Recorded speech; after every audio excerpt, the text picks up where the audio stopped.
Hey now, happy Wednesday afternoon. Welcome to 580 Sports Talk. Brendan Dworzinski, Dan Lucero, and Spencer Dupuis here with you for the next 3.5 hours today. We're off a little bit early because of some K-State women's basketball. The number 2 team in the nation will be in action today. So we'll get you out to the K-State Sports Network at 5:30. We're with you until then, though. Plenty to get to on the program today. We're talking Chiefs. You'll never believe it. We're talking Kansas City Chiefs throughout much of the show Why? today. Is there a game coming up? Not this weekend, unless you're a big fan of the Pro Bowl games. Boo. You know, nothing charges me up like watching guys from the 30 teams that weren't good enough to make the Super Bowl play dodgeball against each other. 25 teams. That to me, oh yeah, 25 to 30. There's 5 without a representative. And of course, we're just talking about the healthy ones here, or the ones that care to make the trip to Vegas. Yeah. I just love watching them play capture the flag against each other. That to me is the epitome of athletic competition. Isn't that in Orlando? It is in Orlando. Yeah. Is it in Orlando again? Yeah. I thought they were moving it back to Vegas because the Super Bowl's in Vegas. No, it's in Orlando. Oh. I think there's too much going on if they put it in Vegas. Probably. I think the way they've redone it, where they have the games, it's like fine background TV, like nothing else. I'm like, oh, that's kind of cool. Like it's fine. The old Pro Bowl game itself was beginning to be an insult to the sport of football. Yeah. It probably had devolved into being that for the better part of the last 10 years. So like flag football is fine, but then what do you do with the linemen and you're really showcasing everybody? I don't know. No real good way to play a pro football all-star game. It's a really fun idea in concept. Yeah. Like, I don't know, like play it on Madden or something. Yeah. No, I mean, that's really the only way to do it. It's hard to get guys who have already been through hell all year to then play more football. We found out the other day, I did not know this. We had gotten notifications about if we wanted to air the Pro Bowl games on the radio. What? Oh, yeah. And I found that out. I've dealt with that in the past. And I was talking to Roy, our chief engineer, and I said, they air that on radio? He said, yeah, you just got to air it for 3 full hours. So I don't remember if we decided to air it or on tape delay or not. But yeah, that's the Please. thing. God, yeah, I hope we're airing it. I can't. Iron Eagle calling dodgeball. Yeah, I wonder who does do it. So last year, I remember, because again, at my former station, I was in charge of all that, and I remember going through, and I was like, "What in the world?" At one point, it was just like a recap of the season. They interviewed guys, and it was like a round table show, and they just interviewed them during the week, or I guess the day before or whatever, and talked about the season. And that's what their Pro Bowl programming was, because it's part of their current contract with the NFL. They have to air something. I'm sure the NFL forced it on them. Like, yeah. You have to air Pro Bowl stuff. The Pro Bowl game. So that's coming up this weekend. But no, we will keep previewing Super Bowl 58 between the Chiefs and the 49ers coming up. We'll talk about the triangle. That's what Mitch Holthus calls them. Pacheco, Kelce, Rice. The importance of those two and the importance of, or those three, and the importance of all the guys outside of that trio coming up here in just a minute. Also this hour, a suggestion from Dan Patrick that I hate. We'll get to that. Plus, Jeff Kerr of CBS Sports. Been a long time since we've talked to our good pal Jeff. So he is going to swing by and hang out with us on the Fleming Place Wine and Spirits hotline as we talk all about Super Bowl 58. You know, Jeff once bowled a 300. I did not know that. Big bowler, Jeff Kerr. Also, I believe a high school boys basketball coach. He's a renaissance man in the sports world, Jeff Kerr. So we'll talk to him coming up in the 2 o'clock hour, bottom of the 2 o'clock hour today. We will also discuss whether or not this is the best the Chiefs have played going into a Super Bowl in the last few years. So we'll touch on that. We will recap the college basketball action from a night ago. KU crushed Oklahoma State. No Kevin McCullough, still blew him out. I think it's come to Jesus time for K-State. Yeah. I think it's fair to say we're at the end of January. This month really flew. We're at the end of January. We've got 1 month and 1 game left of the regular season. And K-State is currently going through a period it has not seen since late stage Bruce Weber, where it is just getting its brain bashed in back-to-back games. Not a great spot for K-State to be in. They had not lost a game by 20 plus under Tang, and now they've done it back-to-back games. Yeah. They had done it 3 games in a row at the final week of January 2021. Mm-hmm. And we do this like every few weeks, it seems, when K-State has a bad loss. We go, oh, well, hey, it's not like it's the 2021 K-State team. Remember Dejuan Gordon? Remember Montavious Murphy? Yeah. Those guys? Like, hey, it's better than that. Well, not the last week. Not last night. Last night Yeah. was, I mean, they didn't make a field goal for 9.5 minutes of basketball. Wholly unpleasant 40 minutes all the way around. And look, We're issuing citizen's arrests today, by the way. Yes, we are. But K-State has been here before under Tang. They did have 3 consecutive road Big 12 losses under Tang, and a stretch where they lost 4 or 5 down the stretch last year. It was around this same time in last season as well, late January into early February. So not all is lost. And one thing did happen in the second half last night that I think is a way forward for Kansas State to get out of this. And we'll talk about that a little later on. I'm a little more willing to look on the bright side today when the sun came up in the morning. If you watched my instant reaction video last night on our 580 Sports Talk YouTube page or on our Twitter page or on the WIBW News Facebook page, I was a little grumpy that I had to sit through all of that. And It wasn't just because it was bad basketball either. It wasn't just because K-State lost by 20. It was, yes, citizens arrests are coming. Yes, we'll get to that coming up a little bit later on today. We'll also talk a little bit about the 49ers perspective going into the Super Bowl. Tim Fitzgerald is going to join us in the 4 o'clock hour for our Wildcat Wrap-up. All that is coming up today on this slightly shortened edition of 580 Sports Talk. Text line is open, 785-272-9429. All y'all in the YouTube comments as well. Thanks for hanging out with us. If you want to go check us out on YouTube, head to youtube.com, search 580 Sports Talk. Subscribe while you're there. Check out the instant reaction shows from KU that Spencer did, that Dan did from K-State, and, of course, today's live stream as well. Before we start, Spencer, first appearance ever at Allen Fieldhouse. Was it everything you hoped it would be? Yes, minus the migraine that I was suffering from during the game. Yeah, so I'm sorry you had a migraine. If you don't know, within the section where the media sits for KU games, there is a speaker, and they're loud at Allen Fieldhouse. There's a speaker like right above your head. Yeah. And it is loud. So when they're playing Dreams and Nightmares before tip, or they start the hum during the final media timeout of the game, it gets loud and it is right in your eyeballs, like music directly into your ear canal. So that's loud. But otherwise, good experience? Great experience, minus the fact of not knowing exactly where I was going and getting a little lost in the arena before finding the media seats. Look, that happens to the best of us. Yep. Happens to the best of us. I will say it was a very fun experience, having not been to, I guess you would call it, a true Power 5 basketball game before, because I went to, as I told you off there, I went to Marshall, Maryland and broadcasted that game, but that was over Thanksgiving break, so no students there. Yeah. And I think it was in the late second half of the game. Sorry, I was thinking women's basketball there for a second. They showed, I guess some Chiefs were in the house. Yeah, Creed Humphrey was there. I think Trey was there, Trey Smith. Yeah. Place got pretty fired up for that too. You also got to experience something that I hate, and maybe you do this, and if you do, I'm sorry for saying I hate something that you enjoy. The national anthem. So you may or may not know this. At Chiefs games, at home games at Arrowhead, Brendan Brzezinski hates the national anthem. No, wrong. No. Cut it. Nope. Cut that. Out of context. Wrong. So at the end of the national anthem at Chiefs games, they do "And the Home of the," and everyone goes Chiefs. And okay, it's Arrowhead Stadium. That's cool. Whatever. Chiefs fans, not all, but many. They also do that at KU games for basketball and football and K-State football and basketball games, and sometimes Royals games if the Chiefs are coming off a Super Bowl win. And the odd high school sporting event, you will hear a few members of the student section go Chiefs at the end, even if no one is singing along, even if it's strictly an instrumental. And I'm going to be honest with you. I hate it. I think it's cool that they do it at Arrowhead. At Chiefs games, go nuts. Go freaking crazy doing it. This is not a Chiefs game.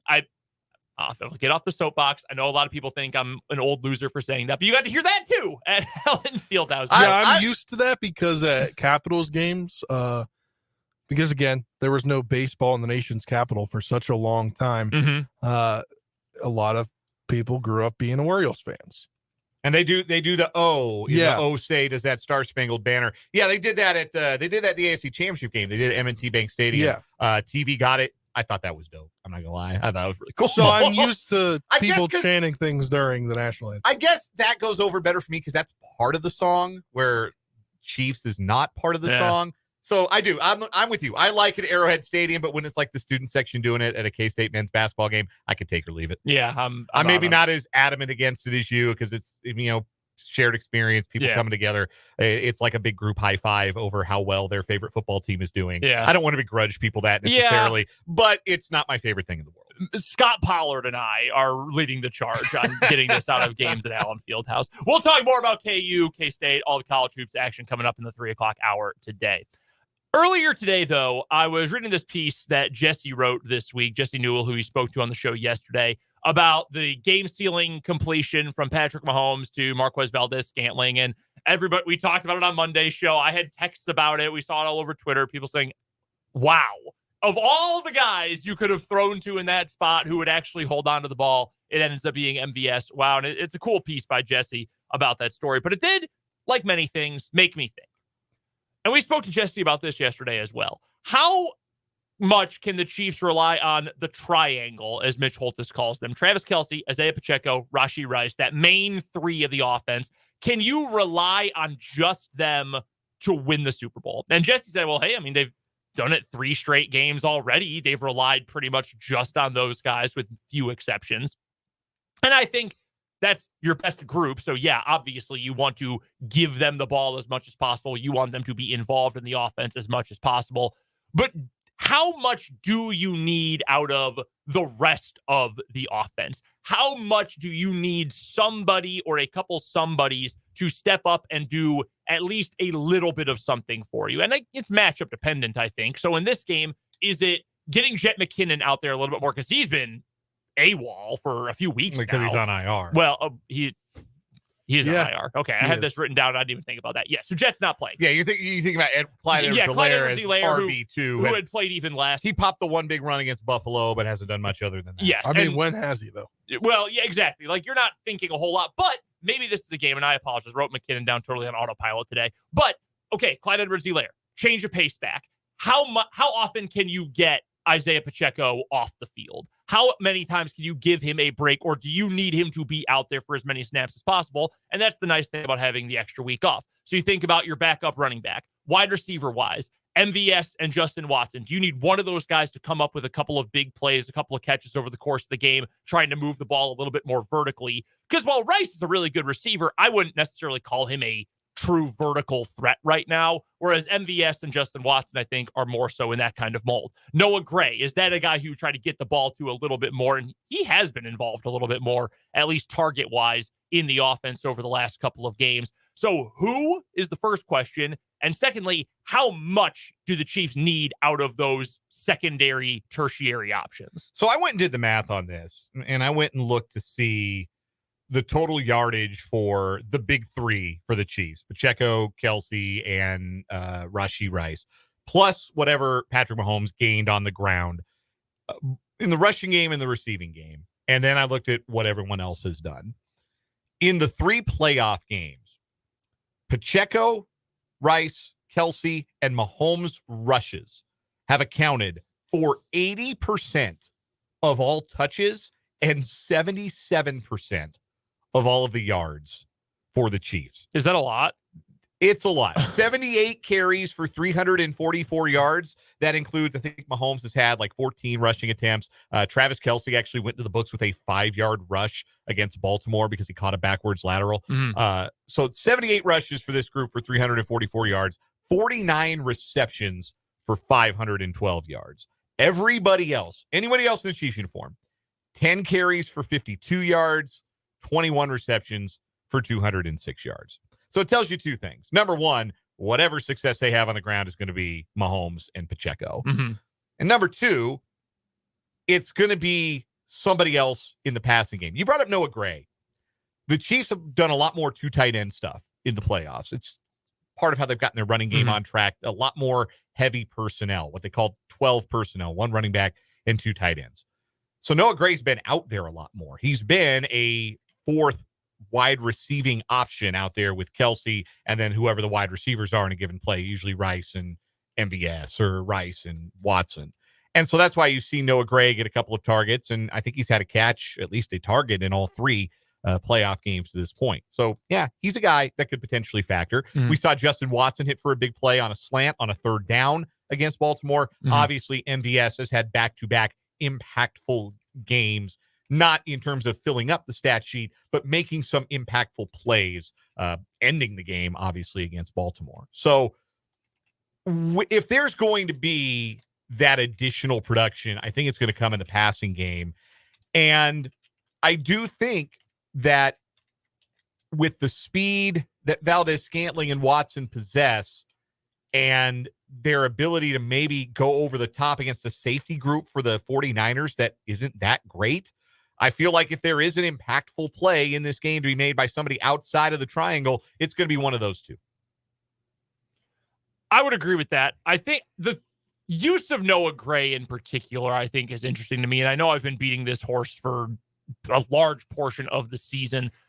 But if you suddenly are throwing effective 2 tight end sets out there, you're starting to run 12 personnel. You haven't done it much, but you know you're able to do it because of the size you have, because of the talent you have. That's going to put that defense in a real bind. And again, it's a defense for San Francisco that I don't think is otherworldly in the defensive backfield, certainly not at the safety spots. And those are the guys who a lot of times draw that assignment working on the tight ends. Spencer, what do you think?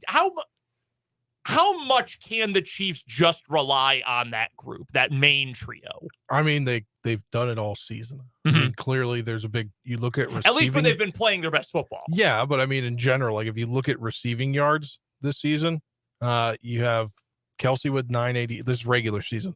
Kelce with 984, Rice with 938, and then Watson 460, MVS 315, Noah Gray 305. And then Isaiah Pacheco got 244 along with Sky Moore, and Sky Moore missed some time along with Pacheco. So clearly there's a drop-off by 500 yards, basically. So it's those two guys in the passing game and then Pacheco as well sometimes. But I think it'd be important to add that because you have a 49ers defense that has been great for the last few years. Clearly we saw D'Amico Ryans get that job in Houston, and then just it didn't really stop. Like you didn't see a difference, I don't think, this year in the 49ers defense from the 49ers defense last year. So I think they're a good defense. They're going to key in on Kelce and Rice. I think you need to get a guy like Watson going. He had a decent season. Yeah. I mean, better than anyone expected. Yeah. I mean, when you have Kelce and Rice leading the way with almost 1,000 yards apiece, and then you have him at nearly 500 yards, clearly he's the third guy. And then MVS has been big in the playoffs when they've needed him. Something else that people have brought up, I'm not the first person to point this out, but last season against the 49ers, Mecole Hardman had a big game. Mecole Hardman scored, I think, 2 touchdowns. Yeah. And a lot of it was coming on stuff that stretched the perimeter. Getting the ball to the perimeter was something that the Chiefs really tried to do. Get the ball outside the tackles because obviously the 49ers, solid up front, good front four, great linebackers, but you could try to use speed, stretch the field east to west, and get a guy out on the edge with some speed to hit some big plays. Mecole Hardman was that guy last year, and it was extremely effective. The Chiefs' offense was a death machine against the 49ers last year, and Mecole Hardman was a part of that. Now, Mecole Hardman, the last time we saw him, was fumbling twice on 2 touches, including once through the end zone against the Buffalo Bills. So I don't know how trustworthy Mecole Hardman is. I don't know how much in the good graces Kadarius Toney is or how even healthy he is. You listen to him, he says he's perfectly fine, ready to go. Yeah. But is there a role or a possibility that the Chiefs could get some kind of action going to the perimeter to keep that 49ers offense chasing? Could this be a game where you see Hardman used in that way? Or for a more trustworthy option, perhaps, maybe it's Richie James who gets out on the edge. I don't think he's as fast as Hardman, but like a similar sort of player, a little bit of elusiveness once he gets to that edge. Maybe you get to Rashee Rice on some of those chest pass flips in motion that Mahomes and the Chiefs have used so effectively over time. I think that will be interesting to see if those things make a comeback because we've seen less and less of that stuff as the year has gone on. The Chiefs weren't particularly good at running it for a better part of this season. Mm-hmm. Part of the thought process of maybe getting a McCole Hardman midway through the year to maybe bring that back into the playbook, and it just never happened. It just never really materialized. So 2 weeks to prepare, that's plenty of time to put something new in the playbook or reintroduce something that's been dormant in the playbook. I'm not willing to speculate who's going to get those touches, but I think those touches, I wouldn't be surprised to see plays like that part of the game plan. I won't speculate on who's going to carry him because I don't know if there's anybody that is particularly trustworthy at the moment. So I would assume that it would be McCole Hardman in that spot. And the reason I assume that is we've seen that in the postseason already, going to McCole Hardman in those tough spots.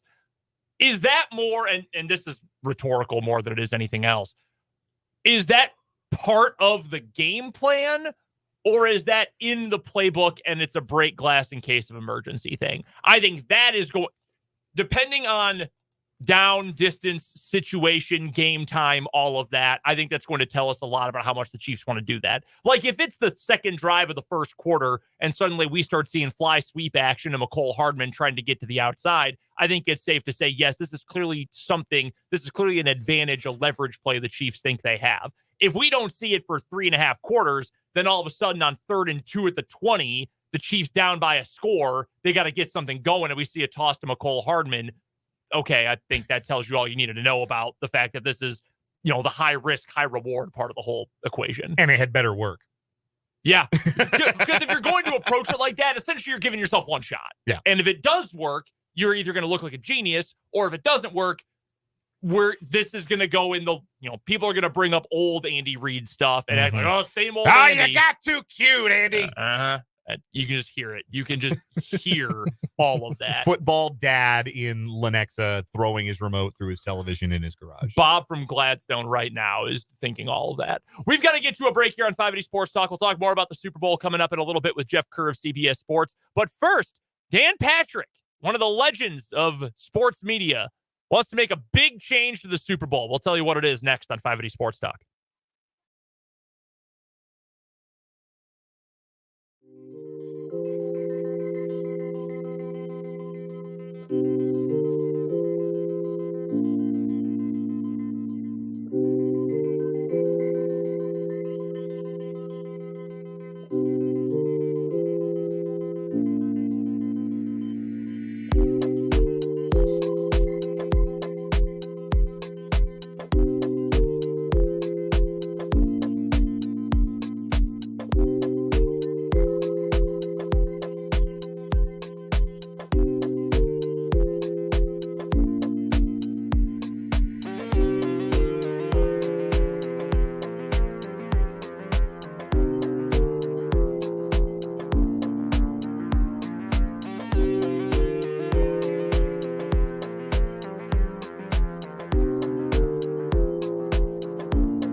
Jeff Kerr of CBS Sports will join us coming up in just a few minutes. First, though, Dan Patrick, I believe this was today when he suggested this on the Dan Patrick Show. Yesterday, I think. Yesterday.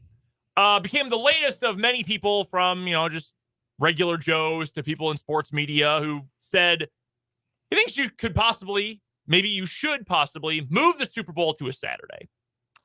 I disagree with this wholeheartedly. I don't know how you guys feel about this. It is perfect where it is. I think the whole we need to make the day after the Super Bowl a national holiday. Maybe I've just been doing sports talk radio too long to feel that way. I don't know, just be an adult. Like, the game is over by 9 o'clock. Like, you don't have to stay up all night drinking, watching post game. Like, no, this is true. You can just go to bed and wake up normally the next day. I will say, as somebody from the Eastern time zone, I am especially happy this year that I get an extra hour here. That's fair. Yeah, that's certainly fair. Like last weekend, when the AFC Championship started around 6:30, and it got done, I was like, "Oh, this is going to be nice," because or 5:30, and it got like it's just going to be nice that hour from somebody that's used to it being later.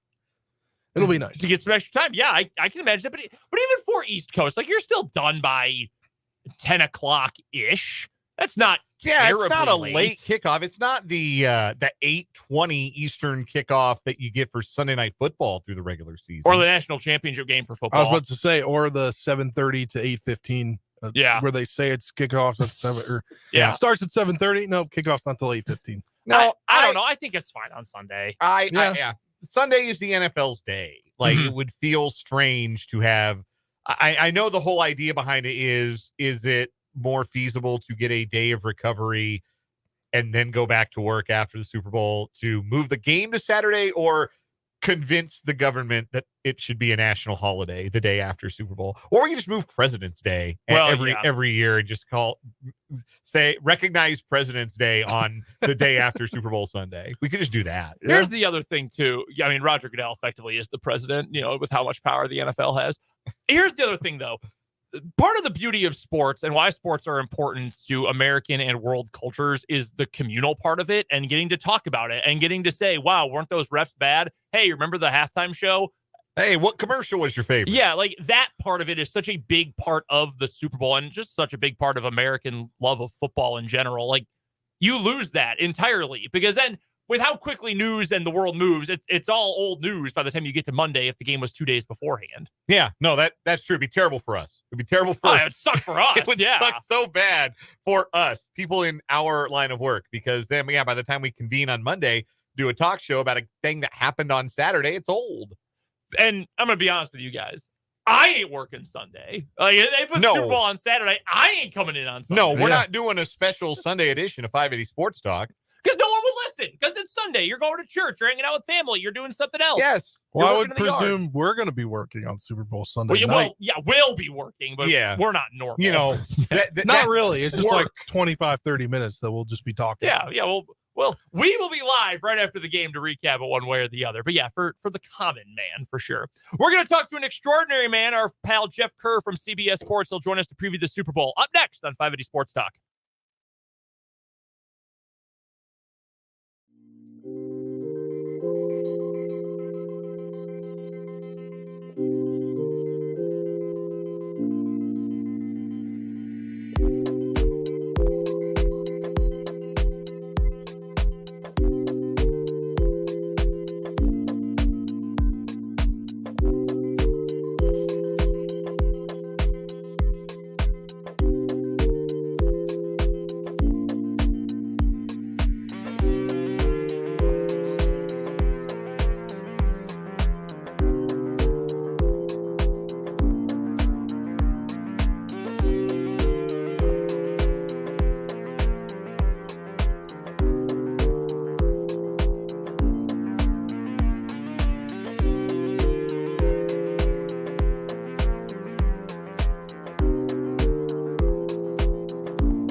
6:37 on 580 Sports Talk. Brendan, Dan, and Spencer here with you on this Wednesday afternoon. Just 11 days from Super Bowl 58, and to preview the rematch of Super Bowl 54 between the Chiefs and the 49ers, we welcome in our good friend Jeff Kerr from CBS Sports. You can find him on Twitter at Jeff Kerr CBS, and of course CBS Sports for all of his fantastic coverage of the National Football League. Jeff, it's been too long. How you doing, my man? Hey, Brandon, I feel like the last time I talked to you was the Super Bowl last year, if I'm not mistaken. I believe you are correct about that. So this is becoming quite commonplace with this Kansas City Chiefs team making it all the way to Super Bowl Sunday. Let's talk about how these two teams got here and start with the Chiefs. How impressed were you, by the way, they were able to handle the team that I thought was the best team in the NFL in the AFC Championship? Oh, I agree. So it's funny. If you were to ask in September or October, even in October, I would have said, no, if Kansas City Chiefs are in the Super Bowl, I wouldn't be surprised because they're the Chiefs, right? And then I thought after that game, I be something wrong here. Like it's not like they're bad by any means. Like their defense was all season long, but I'm like, could they really not go to Super Bowl? Like, is their offense going to keep from going? And no, it hasn't. Like, because Patrick Mahomes decided to be Patrick Mahomes again. It's not like he went out there. But, it just goes back to the read Patrick Mahomes and Pacheco got healthy. Rasheed Rice became one. Travis Kelce became Travis Kelce again. It just felt like the Chiefs were the team they were getting ready for this tournament. I mean, obviously, what Patrick said, they prefer not to go on the road, but I think they wanted to smash a couple narratives this year, and, good for them because they beat the best team in the AFL pretty handily on Sunday. On the other side of things, the 49ers, they had a much more adventurous time in their conference championship game, coming back from behind, beating the Lions. And I think you have to give plenty of credit to the 49ers for coming back and also put a lot of blame on the Lions defense for, I don't know if they made a single tackle the entire second half. Where do you sort of feel like this 49ers team is going into next weekend? We had a guest on the show yesterday who's a 49ers fan, and he was telling us that his confidence level right now is a 2 out of 10. He does not feel great about this matchup for San Francisco at all. Where do you think this 49ers team is in terms of what their ceiling is, what their floor is? Where do you sort of feel like they're playing heading into Super Bowl 58? So it's funny, going into the playoffs, I called the NFC the 49ers Invitational because it felt like you had to beat the 49ers to go to the Super Bowl. And the problem is I think the 49ers could have lost both playoff games they played. They probably should have lost both, but they didn't. But again, that's a sign of the team they are and how resilient their quarterback is. And, look, they shed a lot of narratives. Like, remember the whole narrative with the 49ers was, okay, make sure they're down. They can't come back. That's in their MO. Well, they did that twice, so that's gone. But still, like, their defense has been missing some tackles. Their offense has been out of sync, but they're finding ways to win. And look, they're in the Super Bowl. They deserve to be there. They were the best team in the NFC throughout the season. Outside of a 3-game hiccup in October, this was the team to beat. But you really do have to be concerned about their head coach, how he coaches in big games, how they handle big games, how they're flirting with disaster a lot. It's teams they should handle. Like, I thought they were going to beat Detroit pretty, not easily, but I thought they'd beat them by 10. They didn't. Green Bay, I thought that, even though Green Bay is going to be a good team, I thought they'd handle them. They didn't. They needed to survive to beat them. But again, that's all that matters in the playoffs. And they're in the Super Bowl. But yeah, if you're a 49ers fan, you got to be a little concerned. I guess they're just used to playoff heartbreak at this point and getting this far. The Chiefs defense has been playing out of its collective mind over the last few weeks and really, Jeff, for a majority of the season. And Steve Spagnuolo has done an unbelievable job with that side of the ball. What is the most, if you're an opposing team, so if you're Baltimore last week, you're San Francisco coming up next week, if you're an opposing offense, what is it or who is it that worries you the most about this Chiefs defense right now?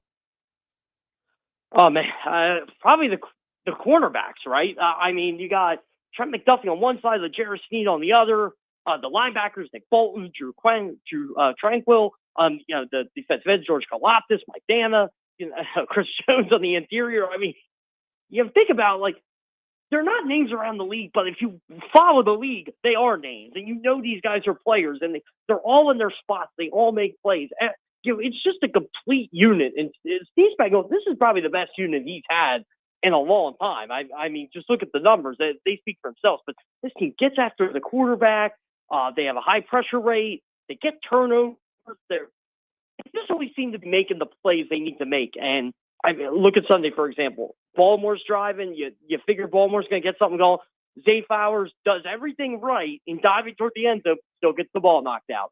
Jerry Sneed causes the fumble, and like even the guy like Deion Bush picking off Lamar's back, triple coverage in the end zone. They force Lamar to throw it. Lamar doesn't run against them because they're spying on him. It's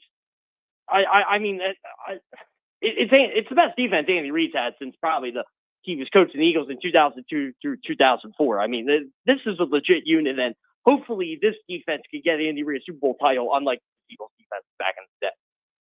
Jeff Kerr joining us here on the Fleming Place Wine and Spirits hotline here on 580 Sports Talk. Covers the National Football League for CBSSports.com. You can check him out on Twitter at Jeff Kerr CBS.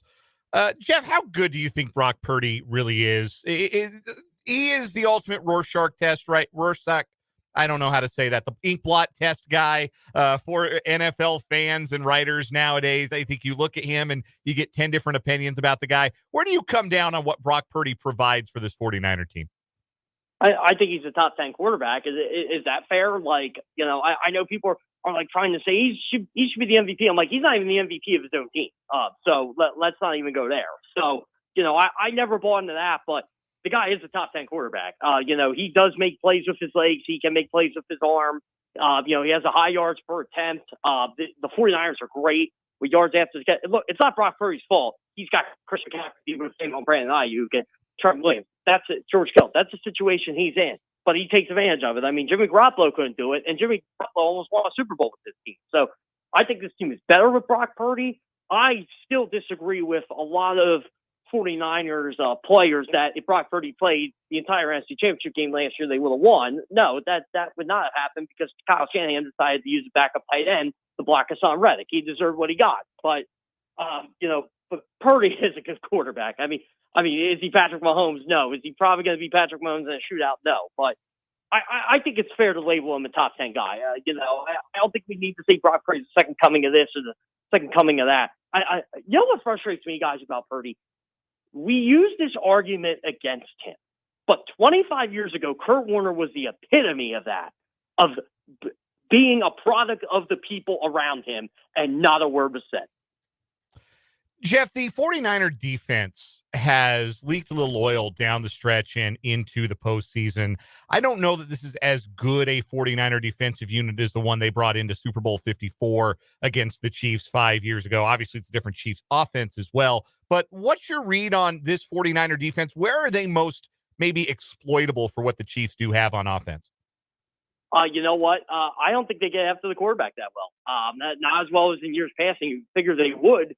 You have Nick Bosa, you have Javon Hargrave, you have Eric Armstead, you have Chase Young, and they rely on Bosa way too much. And last year it took Bosa having an amazing year for their defensive line to be good. And look, I don't think their defense is as good as it was in Super Bowl 54. I agree, but I do think their secondary is legit. And you got guys like and look, Jair Brown's not even starting, but when you got guys like Jair Brown to come in there and fill in for Logan Ryan.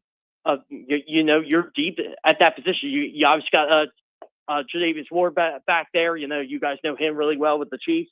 They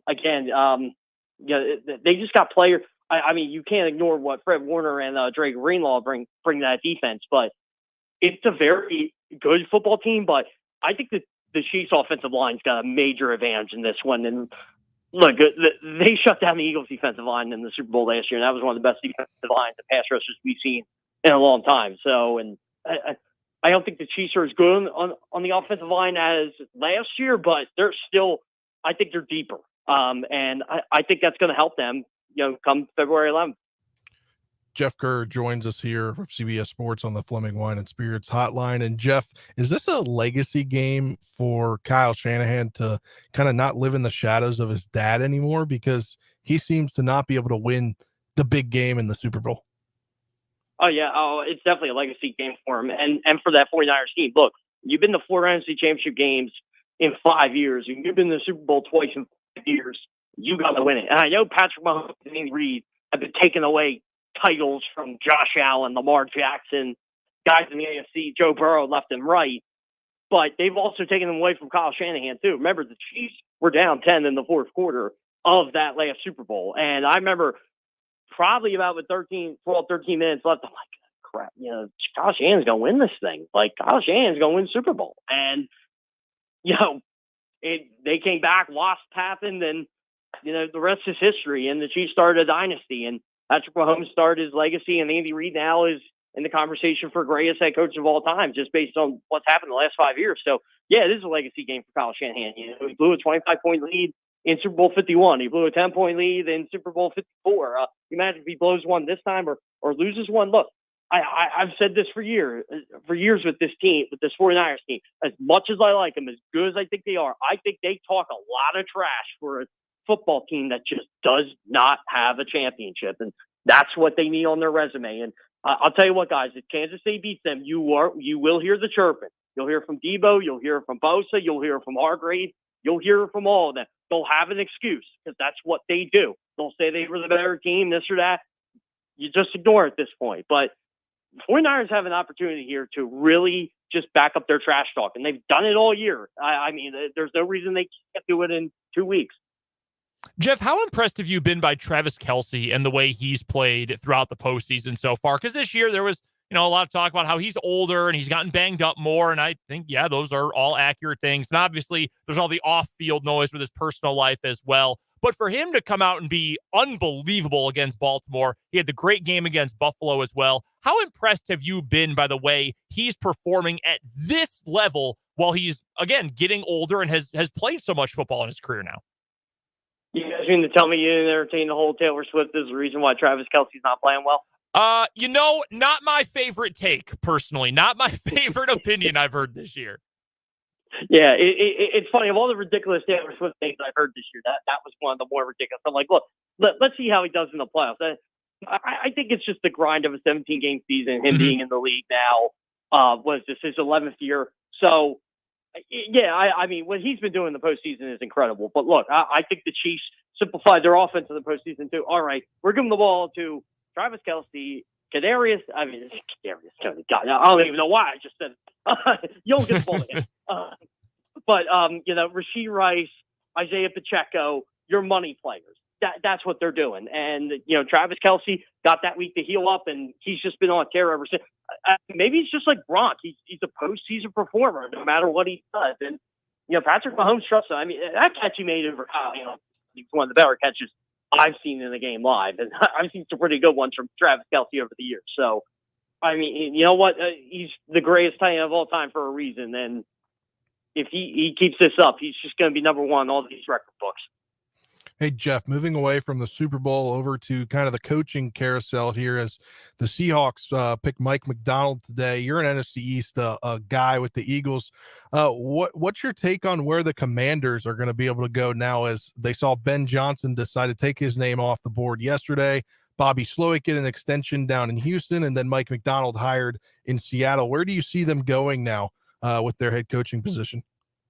It was funny. A couple of days ago when I was in Baltimore, they all thought Ben Johnson was going to the Commanders. Like all the national people, all the local people, they thought that was a done deal. Like they were just waiting for the Lions season to end, and it wasn't him.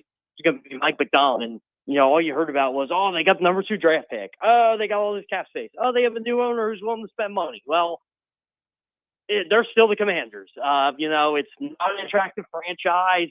No matter how much they change it, they got to get a new practice facility. They got to get a new stand. There's a lot of things that need to be done. And look, they see the history since 1991. It just has not been a good franchise to play for, especially since Daniel Snyder took over.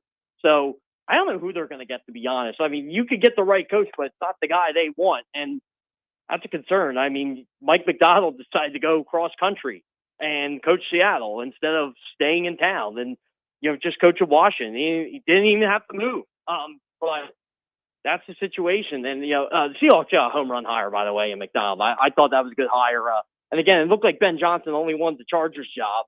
So, we'll see there. But I don't even know who Washington's going to get at this point. Like, they don't seem to be any interested in Bill Belichick, but do you give him a call? Jeff, who do you think has been the biggest winner of the coaching carousel so far? Well, can't argue Jim Harbaugh going to the Chargers and coaching Justin Herbert. I do like the Mike McDonald to Seattle move. I think that was a good hire for a defensive coach.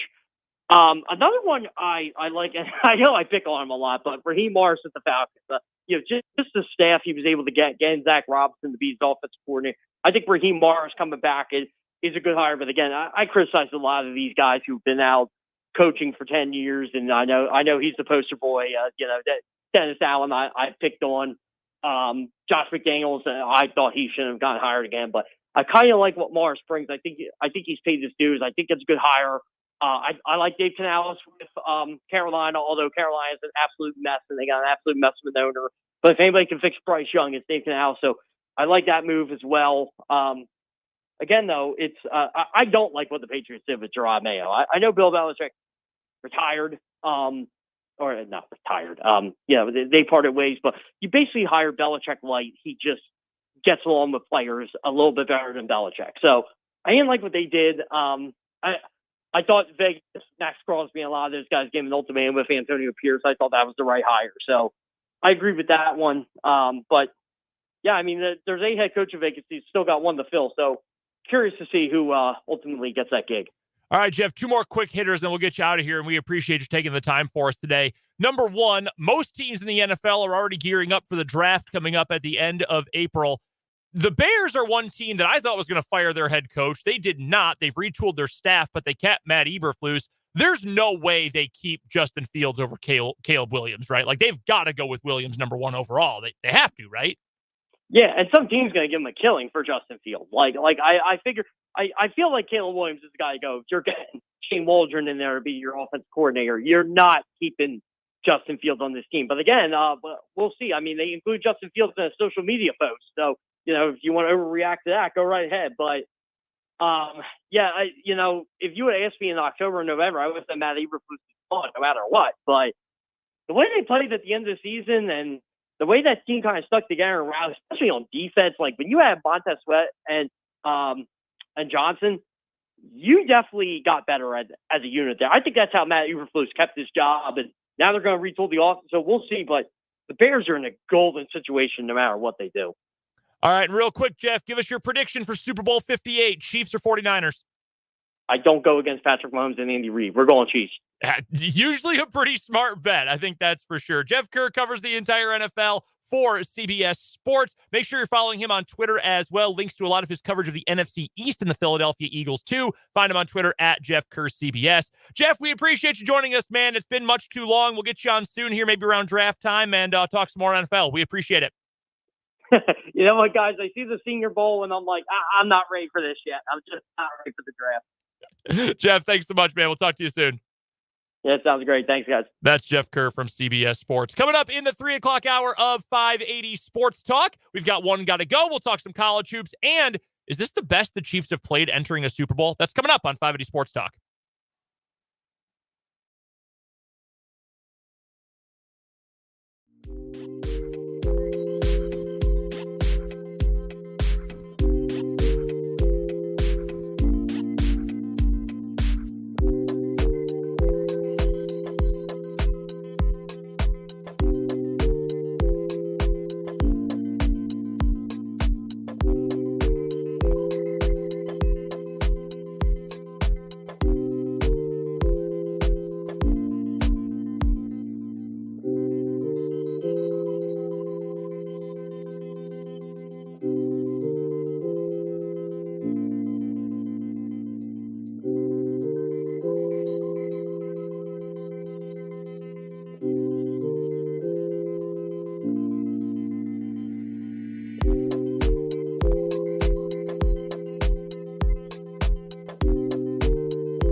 now, 3 o'clock hour of 580 Sports Talk. Just getting started here on 580 WIBW. Brendan Dworzinski, Dan Lucero, Spencer Dupuis, the three-man weave here with you this afternoon. That's the name of a podcast, too. No copyright infringement. Just a little nomer for us. Sorry to the host of the three-man weave. I prefer Power Trio myself. Power Trio, that's fine. Okay. This is not what this is, but the word thruple was on Jeopardy the other day. Can you say again? Thruple? Can you say again that's not what this is? Oh, yeah, no, that's not what this is. No, I need you we are all in long-term committed relationships with wives, girlfriends, all women. Not what this group is. Not that there's anything wrong with that. There certainly is not. To each your own. But yeah, there was a category that was just new words and phrases, and I believe the $1,000 clue was a three-way relationship, not called a three-way. Thruple. I thought, wow, this is weird. You ever get to a point, because you and I were both very online. Spencer, I have sensed that you were maybe a little less online than Brendan and I, and God bless you for that. So I was really online at one point. You've gotten out of it, though. You've rehabbed yourself. I think it was also working in retail for 4 months. Yeah, where you can't really be on your phone all the time. This is true. That's gotten me to be, but I had FOMO bad. Like it was, it was bad. Like every Sunday, the iPhone report, I'd never turned it off. And it was interesting to see how many hours I spent on compared to other people I know. 23 and a half hours of screen time per day. Oh, wow. But you ever get to a point where you feel like, I wish I knew less. Yeah. I have thought that every day this week. For me, it was when I encountered the concept of a polycule. That was the point at which I wish I knew less about things. That's, I don't even want to know what that is. It's an open relationship kind of thing, like a multi-person. And look, hey, man, if that's your thing, I'm not here to tell we're you not it's saying wrong. anything's wrong with it. I realized that maybe it's not our cup of tea. Maybe this was too much information. Maybe I had reached the limits of what it was that I was supposed to know and understand. And then I no longer needed any more new information. There was a story, a column, and I think it was the New York Times a couple years ago. It might have been the Wall Street Journal. And the title of the opinion piece was, maybe we should know less about each other. And that is true. And I have thought a lot recently that I need to get off Twitter a little bit more. I need to turn off my phone a little bit more. I need to know less about everyone that I know online, or even my in real life friends. I need to know less. I need to know fewer people, fewer names. I need to know. I don't need to know all these Twitter characters who are like people follow these people. You look and you see a tweet that's absolute babbling, drooling nonsense, and 23,000 people follow this person. And why? And then the problem is then someone else will reference it and you're like, oh yes, I know exactly what you're talking about. Oh yeah. Yes. You mean them? Yeah. Yeah. Oh yeah, that guy. Rorschach, by the way. I learned how to pronounce it. I always thought it was Rorschach. Rorschach. Huh. We got a comment on YouTube from our guy Mark. He says, it's when you take your phone to the bathroom that you have an issue. I've never not taken my phone to the bathroom. I kind of agree with that. I will get lately I've just go in the bathroom and then I'm like, oh, I'm on Twitter. And no, then, it's wake up. And then 15 minutes later, I'm like, oh yeah, I wake up, go to the bathroom, knock out the Wordle, might get the immaculate grid done. Some people read shampoo bottles. Some people fire off tweets. I don't know. I've noticed my life, although on internet less, it's drastically changed since I moved here, only because I have less interaction outside of work at the moment. Yeah. Because I am in a 1-bedroom apartment alone. That'll do it. Yeah. So we can all relate. I went from living with the guy I worked with, so wanting to go home, to then living with my parents, happy to have people there, and then oh no, I don't want to be with my parents all the time. to then I stayed with my girlfriend for a few weekends, and then was like, okay, this is weird when I'm here and nobody's here. That's the connection, though. And then the hour difference to talk to all my people back east. Well, yeah, because now people back east are asleep. Yeah. At night, and you're still awake. Or if you're me, you're up till 3 a.m. anyway, and everyone is. It doesn't really matter. I mean, those people are about to get up. Some people. By the time you go to bed, some people on the East Coast are getting up. Oh yeah, no, I mean that's my wife. She wakes up. She commuted into work today. She gets up at 6 or earlier every single day. She commutes in. It's crazy. Yeah, my wife's up at 7 every day. She's a teacher, and usually I wake up around the same time because it can't avoid it because it's, we share a bedroom. Unfortunately, this morning I was completely knocked out. She left. I had no idea. I woke up, it was like 8:15. Like I rolled over like, hey, babe, you're late to work. She's not there. She's long gone. We got a message here from Christopher on YouTube. This is spot on. What else are you supposed to do in there? Count the towel threads, shave, read about how horrible your body wash is for you? Exactly. No, I'm gonna check Instagram. Like, that's what I'm gonna do. Yeah, I might do connections or tiles, all those other New York Times games. Yeah, you play. My latest addiction on my phone. So I've never really been, I guess, ever since probably the end of college, I've never been a phone game guy. Yeah. And one day, and this was after being laid off in September, October, I was like, they have those ads for some games sometimes. Sure. And I got a game. It's called Township, and I'm on it nonstop. I get ads for that all the time when I'm playing like Words with Friends with my wife. And I'm like, this is not a game I would typically play, but now I'm like so into like building my town up.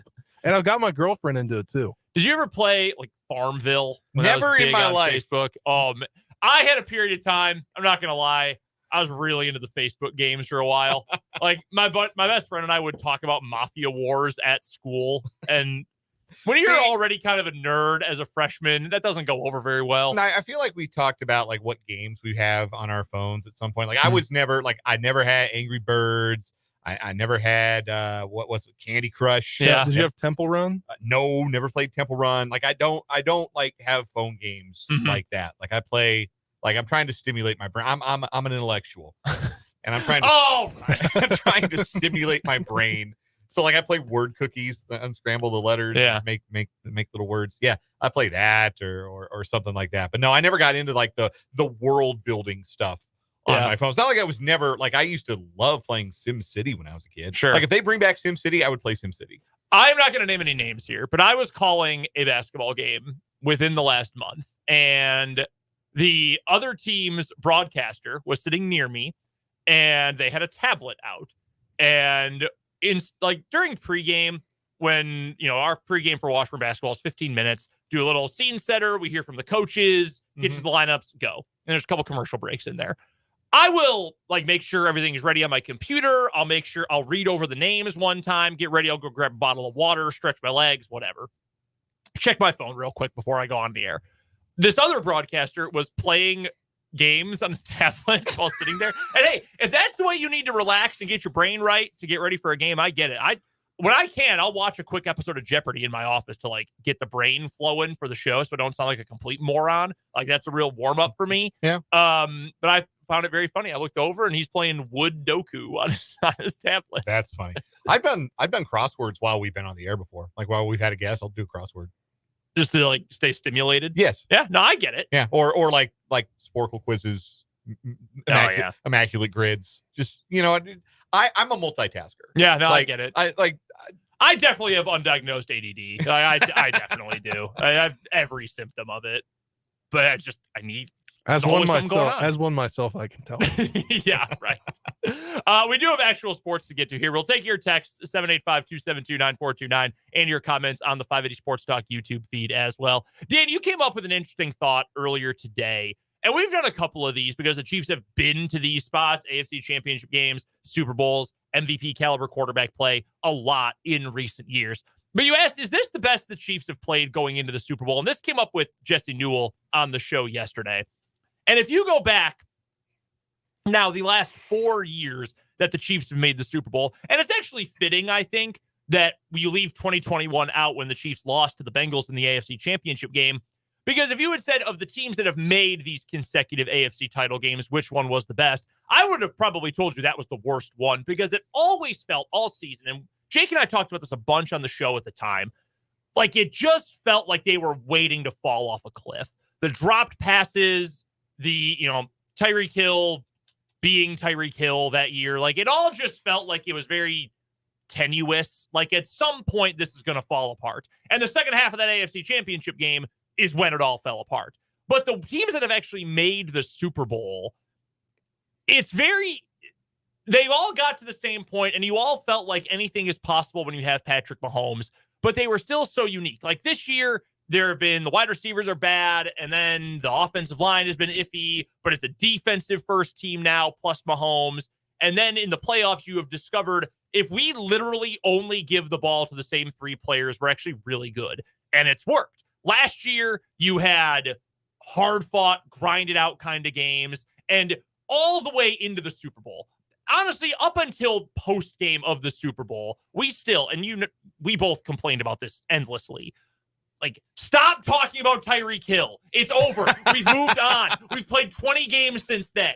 Move on from this. That was such a prevalent story, but the Chiefs still ended up winning the Super Bowl and fittingly won the Super Bowl in a shootout against the Eagles. 2020, we said this, it must have been last week or 2 weeks ago, Dan. We were talking about the best Chiefs teams of this run. I believe it was you who said you thought that was the best team of this era. I think it was best regular season team, yeah. For sure. And we were obviously all pretty confident that they were going to go into the Super Bowl and they were going to roll over Tampa Bay. And then they announced the starting lineup and included the offensive line, and Mike Rimmer starting a Super Bowl only is ever going to go one way for you. Ask the 2016 Carolina Panthers. So go ask Super Bowl MVP Von Miller. Yes, exactly. Yeah. So I still think that 2020 team, I still believe it, was maybe the most complete team of this run.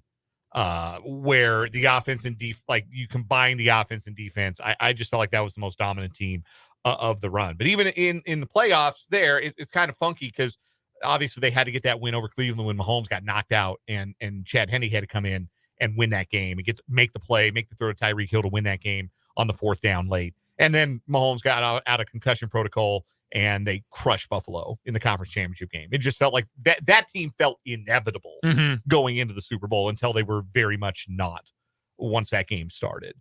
And then 2019, I mean, that felt like the team of destiny. Like it felt, especially after that first quarter in the first playoff game, it felt like this is it. Like this is the team that's going to break the drought. They are going to get there. That team was not quite as good offensively as the 2018 team when Mahomes won his first MVP and they were just untouchable the entire season. They were still great, maybe just not perfect, immaculate like the 2018 team, but that team felt like destiny.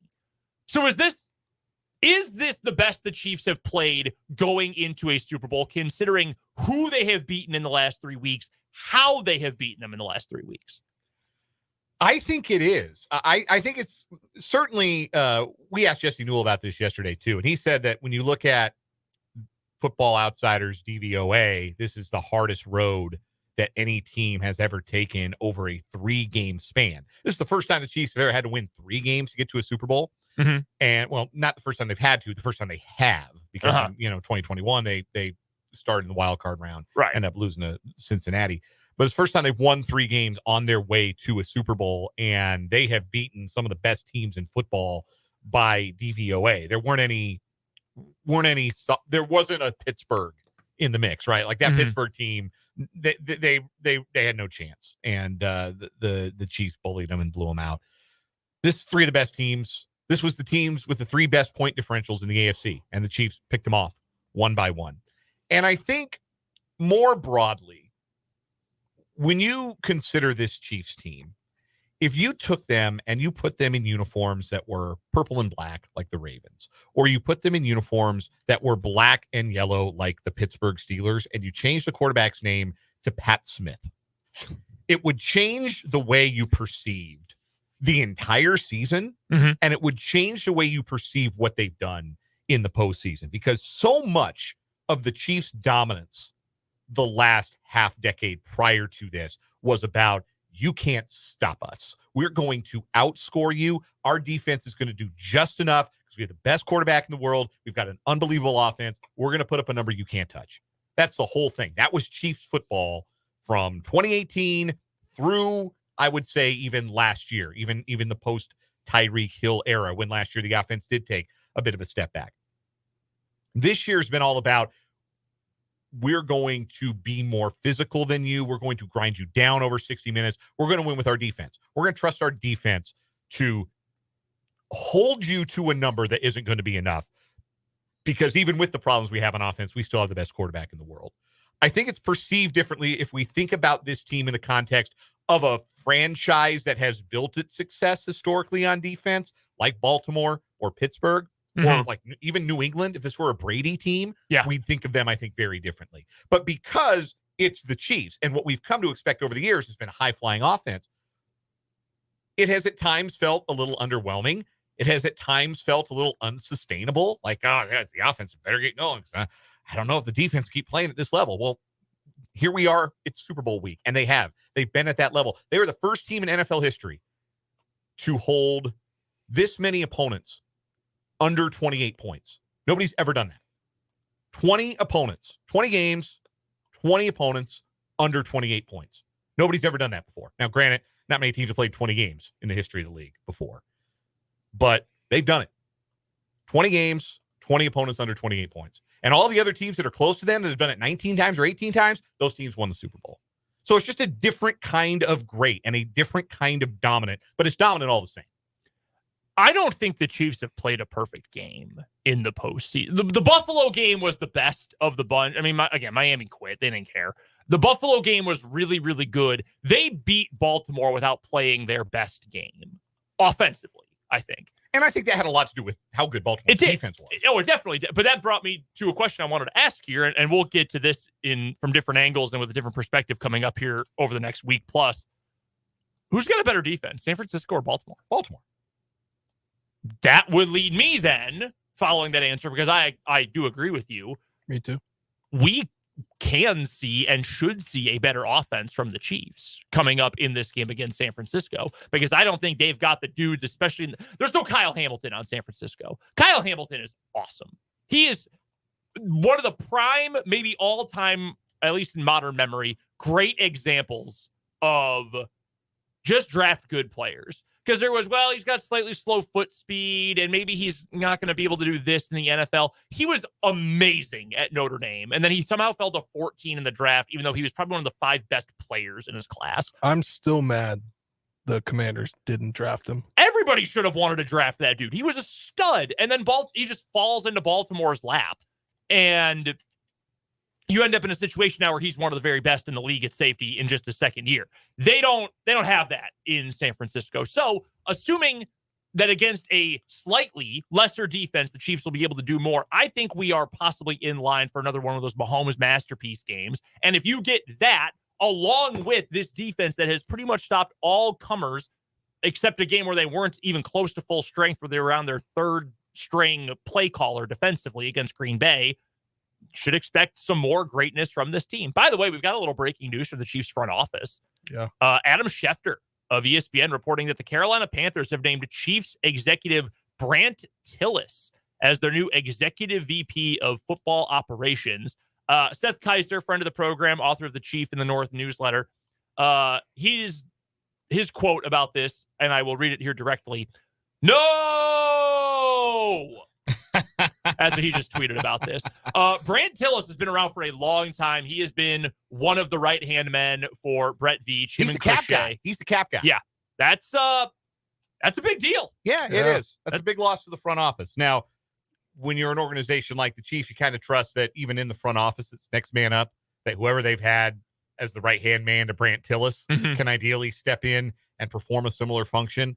But Brant Tillis has been like, the names you know outside, if you're outside, you're removed from the organization, like you know the job that Brett Veach has done.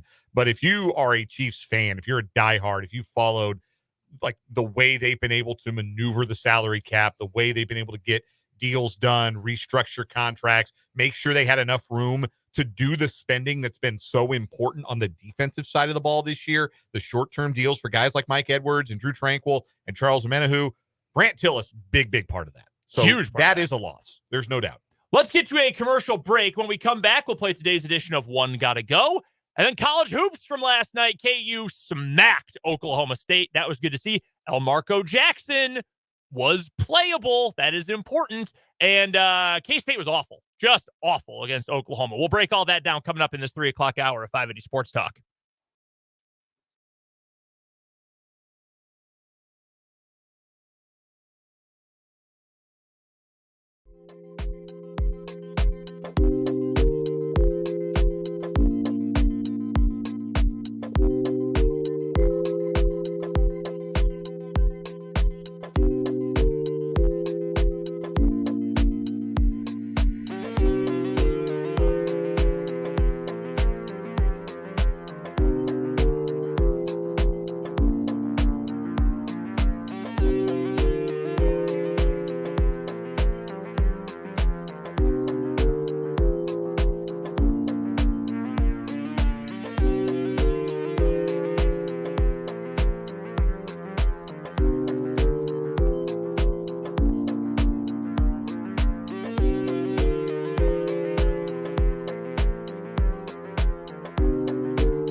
Real quick, one point here from Christopher in the YouTube comments.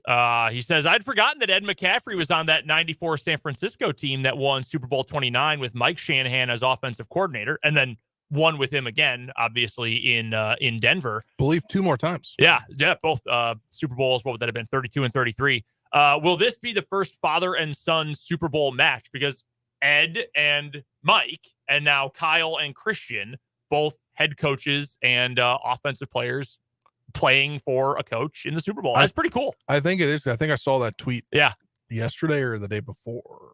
Something about that a couple days ago. The 49ers also have 2 members of the Kubiak family on their coaching staff. Yes. Wonder why. And their general manager, John Lynch, also used to play for the Broncos. And if you want to make a Bronco fans day, mention all of that to them. And then ask them, why is this happening in San Francisco and not, I don't know, in Denver?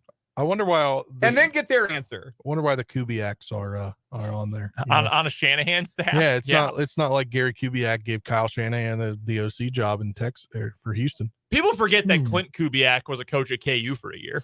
He is the passing game coordinator. Yeah, that's sure. That's a made up job. I have thoughts about Clint Kubiak's time at KU, but in fairness, he was the no one was good there. He was the wide receivers coach for 1 year. That was 2015. Yes, correct. That was a winless team, by the way. But I believe there were a couple of guys on that team who actually were worth a darn at wide receivers. Oh, you know who was in his first year with the program that year? LaQuiviante Gonzalez. I was about to say his name jokingly. Good old Quiv. Kicked off the team for stealing gear. Trey Parmalee, he was a good player. And future Texan, I believe Commander, Steeler, Steven Sims was on that team. He was a freshman on that team. Sims. Yeah, took a punt back for a touchdown for the Texans. Yeah. In the playoffs this year. Still out there, still in the league. Love that guy. There you go. You want to really brighten a Bronco fan's mood. Yeah, mention all of the Denver connections to the San Francisco team. And then ask them why that didn't happen in Denver after Gary Kubiak stepped aside. On a serious note, and we don't have to make this 580 Bronco talk here, it's the Bolin family, right? Like it's the ownership disaster. Yes. Pat's health and unfortunately his faculties kind of started to go. Yeah. And the team was left in the hands of some squabbling siblings who couldn't agree on anything, couldn't agree on what temperature the meeting room should be. Cost them the opportunity to do the thing they wanted to do. Also, Kyle Shanahan didn't really want to coach Paxton Lynch. There was that too. Yeah, I get that. I heard just the other day. You want a crazy Chief story for you? So this I heard. I was listening on my drive to Hayes the other day. I was listening to a sports talk show in Chicago. I was listening online, and they had Mel Kiper on because they were talking draft because they're talking about Fields and Caleb Williams and all that. And he was talking about how the draft, such a sliding doors moment every single year with superstars and all that. Mel Kiper sharing a story because he's talking about Justin Fields and Caleb Williams, and he says, who else wanted Paxton Lynch? You know who else wanted him the year he came out? Who's that? The Kansas City Chiefs. Oh, I did hear this. He said that he has intel he trusts from people he knows that the Kansas City Chiefs wanted to go trade up to get Paxton Lynch. And he said, obviously they didn't. Yeah. And now look where they are. Now, the story about Lynch too is that Jerry Jones really wanted him, and then they settled for Dak Prescott later in that draft. Like how? Nobody knows anything, man. No one knows a thing. Yeah, nobody knows anything. There was I was talking to my buddy who does a Packers podcast with me. We were talking during mid-season when Jordan Love looked like it was, going to get late early for him in his Packers career before he became apparently the third coming of great quarterbacks in Green Bay. Brian Gutekunst, Packers GM. You know what other 2 quarterbacks he has loved since taking the job in Green Bay, since being promoted to GM? Deshaun Kaiser and Drew Lock.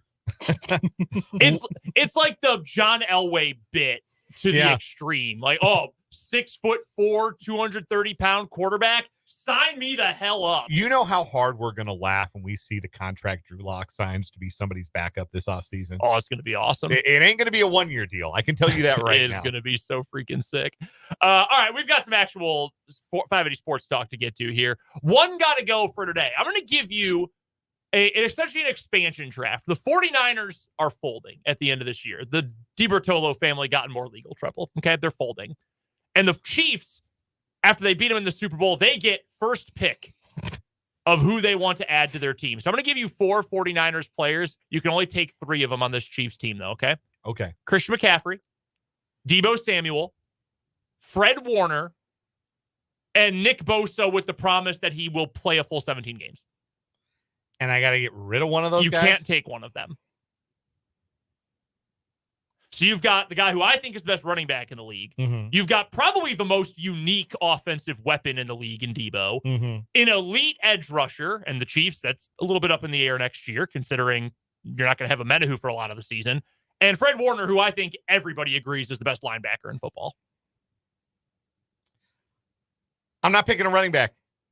Okay. Yeah, all right. Yeah, I'll go with the other guys at the premium spots and say, yeah, I'll ride with Pacheco and a rookie deal over Christian McCaffrey if I'm building a franchise. Like if there's one running back who's worth the money, it's McCaffrey, right? But he's also getting older. There's still some dings and dents. The injury history he's got.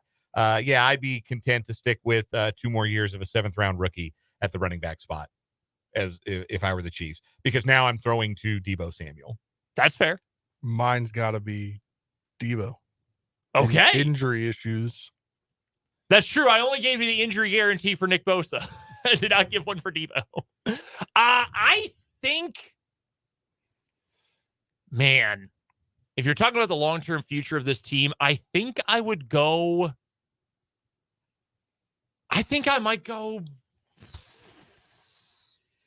Warner? No, Bosa. I'm going to say no Bosa.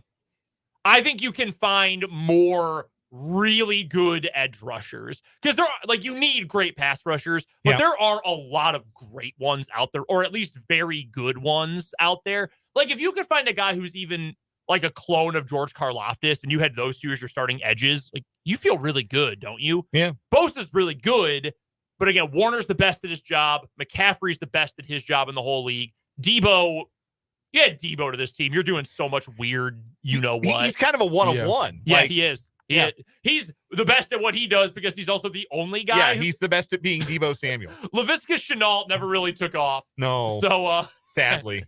Yeah, oh, man, I wish he had. So, yeah, I think I'd go Bosa as my one got to go. All right, I am giving you the 4 Super Bowl seasons for Patrick Mahomes. And this is a reverse one got to go. You got to take one of them. Okay. You have to take one version of Patrick Mahomes of the 4 that have been to the Super Bowl. There's 2019 Mahomes. Completed 66% of his passes, 4,031 yards, 26 tuds, 5 interceptions, missed 2 games that year with a knee injury. You have 2020 Mahomes, threw for 4,740 yards, 38-6 touchdown interception ratio. You have last year's Patrick Mahomes, who led the league with 5,250 passing yards and 41 touchdowns to 12 interceptions. And also, like in his MVP season of 2018, led the league in quarterback rating, QBR. Or you can have this year's Patrick Mahomes, 4,183 yards, 27 touchdowns, 14 interceptions. Which version of Mahomes are you taking? I think this is a single season ask, by the way. So, like, taking the younger one doesn't give you more future years. Yeah. I'm saying I have more time on the contract. Right. In 2019. Yeah. You're taking on the Monstars, and you get one version of Patrick Mahomes play quarterback for your team for the fate of the human race. All right, so I'm down to 2. I'm taking either 19 or 22. And I think I am going with 2020. Oh, man. Oh, God, that's tough. I'm going 2019. Okay. That is tough. That's really hard. I would say 2022 is a very close second choice. But the way he played down the stretch in 2019, I mean, that was... I'll give you, we've been calling him Michael Jordan. A lot of people have been calling him Michael Jordan recently. I'll give you a different comparison. That was 2016 NBA Finals LeBron James. There is nothing you could have done to have beaten him. Nothing. He was not going to end up losing the Super Bowl that year or getting to the Super Bowl at the very least. The way he played against Tennessee, against Houston. Who else did they play in the postseason that year? Houston, Tennessee. I guess they only had the 2 games because they got the 2 seed. Yeah. The way he played in that postseason, save for the first half of that Super Bowl, he was not going to be denied. Yeah, that was the genesis of what the late Therese Paylor used to call the over my dead body games for Mahomes. And it was for like 2 months. Yeah. Into the end of the regular season, into the playoffs. So I think I'm going 2019. I'm flipped on you. I'm going 2022. He won the MVP. Yeah, I mean, he was awesome. And he did it. He had to win in a different way offensively because you no longer had Tyreek Hill. You didn't have the two monsters that you could throw to. You had to win differently. Yeah, that's kind of why I'm leaning toward 2022 as well, that he led the league in passing yards, touchdowns, and QBR, and his number one wide receiver was Juju Smith-Schuster. But I also wild card, dark horse, if he's able to win it this year with the lack of where they started the year, where they were in the middle of the year, to how everything turned around, you got to appreciate a turnaround. And a quarterback that is like, you look back to the AFC Championship game, they did it all in the first half, but then he just kind of managed the situation in the second half. Mm-hmm. And, they punted when they had to, whatever. And then you find the guy at the end of the game in MVS, he makes the catch, and then boom, you're going to another Super Bowl. So I think a dark horse is this year. How funny is it that we are one half away from one game away, I should say, from going from this was Patrick Mahomes' worst season as a starter to this might have been Mahomes' most impressive season as a starter. No, it's true. I think they both can certainly click at the same time. Real quick, Spencer, you have one for us? Yes, I do. So last week, I'm pretty sure my one's got to go had to do with pizza for the Super Bowl party. Correct. It did. We're continuing on the Super Bowl food ideas this week. Side dishes / dips. One's got to go. Buffalo chicken dip, spinach artichoke dip. I'm classifying these three things together because they're all together in the kind of food they are. Queso, salsa, guac, and then fourth is chili, and then the fifth would be ranch / French onion dip. One's got to go.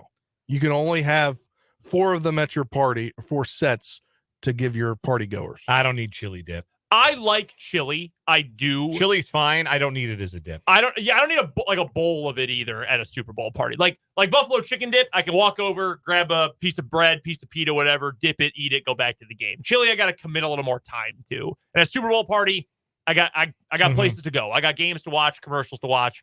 I want to go quickly there. Lumping the Mexican dips together was very creative, though. I'll give you that. Gotta get as many in as possible. Or else you got them all as one. If I could only have one, it would be that selection of dips. See, if I only could have one, it would be buffalo chicken dip. Yeah, me too. I love me some buffalo chicken dip.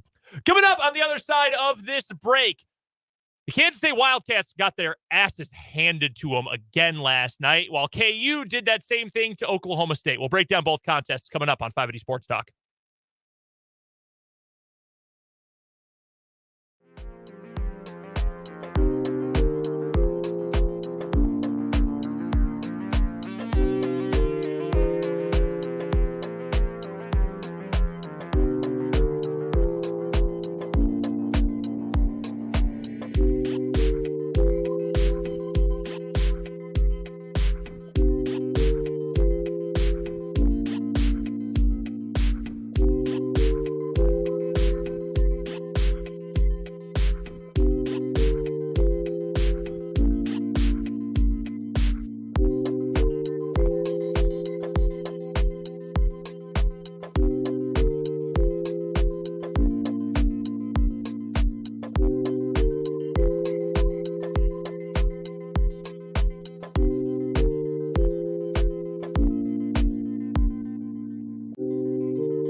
Spencer, your inclusion of French onion dip is eliciting some very polarized takes in the YouTube comments. We've got one here from Let's Go Cards in the YouTube comments. French onion in the dumpster. Another one from Clayton that says, yeah, French onion is garbage. And then we've got another one, though, from Vance that says French onion dip every time on the appetizer table. See, I despise French onion dip. I'm a ranch dip all the way. So when I was a kid, I don't know, my mom started making this, like, we called it chips and dip. Mm-hmm. Basically, it was like potato chips, and then you took a thing of sour cream, and you got the ranch powder. Yeah. And you mixed it up. Sure. And it was, like, so much better than, like, anything. But it was a dip rather than, like, a sauce. Yeah. Because it was thicker. See, you're going to love living in the Midwest because it's a cult thing in the Midwest to eat ranch. Like, my wife will eat ranch on everything. She's a big ranch on pizza fan. I love ranch. I will put ranch on on uncooked vegetables, like on, celery or on broccoli or like cauliflower. Peppers, bell peppers. Yeah, bell peppers, sure. Like I'll eat ranch with that. Occasionally on a salad, but I don't get down with ranch like that. I don't know. Some people like French onion dip. I love French onion. I like it. I can get one like the original bag of Ruffles or some Lay's, like just potato chips with some French onion. Yeah, that's I'm strong. That's I'm the strong ranch option. with that side. I like put ranch on anything. No, like that ranch dip. Okay. Like, Fair enough. you can't beat that kind of ranch dip. You couldn't beat the Kansas Jayhawks last night if you were Oklahoma State. They got thumped. Look, there's not a lot to. There's one big storyline I think from this game, and it's the fact that Elmarco Jackson played reasonably well in the stead of Kevin McCullough, who's out with a bone bruise. If it had been Houston last night, Kevin McCullough's playing. I think we can all agree on that. Too. Self said, hey, look, if this is a big game at the end of the year, Kevin's probably able to go. Had he actually played, he only would have been about 50 to 60% healthy, but he's a tough guy. He's going to push through it to play against Houston or a K-State game or Baylor. He's going to push through that. Against Oklahoma State, they didn't need him. That was obvious. Kevin McCullough being out normally would be a disaster, except, again, you're playing bums. Oklahoma State is miserable. Just miserable. When Bryce Thompson injured his shoulder about 3 minutes into the game, they could have called it. Yeah, I watched. I had the game up. I was watching. It was halftime of the K-State game at the time, and I'm watching that happen and watching him be helped off the floor and thinking, well, that's one of two guys they have that can score the basketball. So now what? Yeah. And they scored 59 points or whatever it was. Elmarco Jackson playing well, and I know this is damning with the faintest of praise to say that he was playable in the game, but that's what KU needs. KU needs him to be able to give you 12 good minutes off the bench, and he'll probably play a little bit more than that, but you need him to be good, serviceable, good at something for 12 minutes. And even if that something is, hey, he's going to struggle on the defensive end, Self said that last night, but he's going to be able to score for you. He's going to play with confidence. He's going to be comfortable going downhill to the basket, can make a couple of threes, even 1-3 coming off the bench. Fine. That's totally fine. You just need to avoid Harris, McCullough, and Furphy getting blown up playing 37 minutes a night twice a week in the Big 12. That's the thing you have to avoid if you're KU. So if you can get 12 decent minutes out of Elmarco Jackson as your six man, and Parker Brown has been okay off the bench, you know you're going to get mostly Adams and Dickinson as your five throughout the year. You just need a few minutes from Brown and 12 to 15 good minutes from Elmarco Jackson, and this team is going to be just fine. So seeing him play with confidence and comfort, I think was a really big deal last night. Other than that, I keep beating this dead horse, but dude, they suck. They are awful. Oklahoma State is. I don't think a single one of their shots the entire night, even the ones that went in, you thought, oh yeah, that looks like a good shot. Like they shoot laser beams every single jumper. How many of their guys would play more than 10 minutes a night for Kansas? Honestly, for this year's roster, Bryce might, because they need bench scoring. But I don't know. Does John Michael Wright play for KU? Could he play 10 minutes off the bench? I don't think so. Then that's it. That's the only thing you get. They don't even have the rim protectors that they usually do. So like they play hard defense like they always do, but there's nobody to funnel people to at the rim to block shots, and they don't defend the 3-point line. They don't do anything well. No, it's feel bad for Mike Boynton, who I like, but it's over. Yeah. mean, we've said it before. We'll probably say it again when we talk about them against K-State on Saturday, because K-State needs to bounce back, and I think they could not have asked for a better scenario than to have a chance to play against Oklahoma State. While we have time here before we get to the top of the hour, K-State last night got crushed, and it is really disappointing. I think this is the first time in the last 2 seasons that I've really come away from a K-State game feeling like, damn, man, like that's a disappointing loss. And not disappointing in the sense that, we had a chance and this might have helped them in the standings. Bummer. This was like, no, I'm legitimately disappointed in the effort and the production of K-State right now. This was not a good performance. It's one thing to lose by 20 at Houston. Like, good teams will lose by 20 at Houston. Like, they're one of the best teams. They're going to be a 1 seed. They were 14-point favorites. That happens. Like, you can, it's not what you want, but you can explain it away. Last night was the 3rd straight game. If you go back to the Iowa State game, where Kansas State comes out and they're not ready to play. They're not matching the energy of the opponent. Which, contrary to what you said, if you listen to Tang in the press conference, he said he felt like the team came out with good energy, even though they hadn't made a shot, and it was they had missed 9 shots or whatever. They do deserve some credit, I think, for defending well enough. Yeah, that it was still a game by the time they made their first field goal. Like, Gasson makes that field goal with 9.5 minutes gone. It's only a 9-point game at that point. So you're not like getting run off the floor. You go 9.5 minutes without a bucket. You probably should be. So yeah, their defensive energy was fine. Offensively, though, they're a mess. They're a mess on offense for a lot of that game. Oklahoma deserves credit for how well they defended. They had a great scheme. They executed it well for 40 minutes. Porter Mosier really coached his guys up. Deserves some credit for that. But I think K-State found the way forward in the second half. And it's Tyler Perry being more willing to shoot the basketball. And before you stop me and say, like, he shot it, whatever it was, 16 times last night. 16 times, yeah. Yeah, 7 of 16 from the field. So many possessions this year for K-State have been bogged down by Perry dribbling into bad spots and then not looking like he knew what he wanted to do. It was the end of half. They had an end of half possession where they had almost a full 30 seconds and they didn't get a shot off before the buzzer because Perry dribbled into a quadruple team in the middle of the paint and then didn't know what he wanted to do. But in the second half, Perry was able to get some one-on-one and get to the basket and shoot at the rim. And okay, maybe you don't make all of them, but he made a couple of them. He had a couple of 3-point plays. He got to the line. He shot 8 free throws.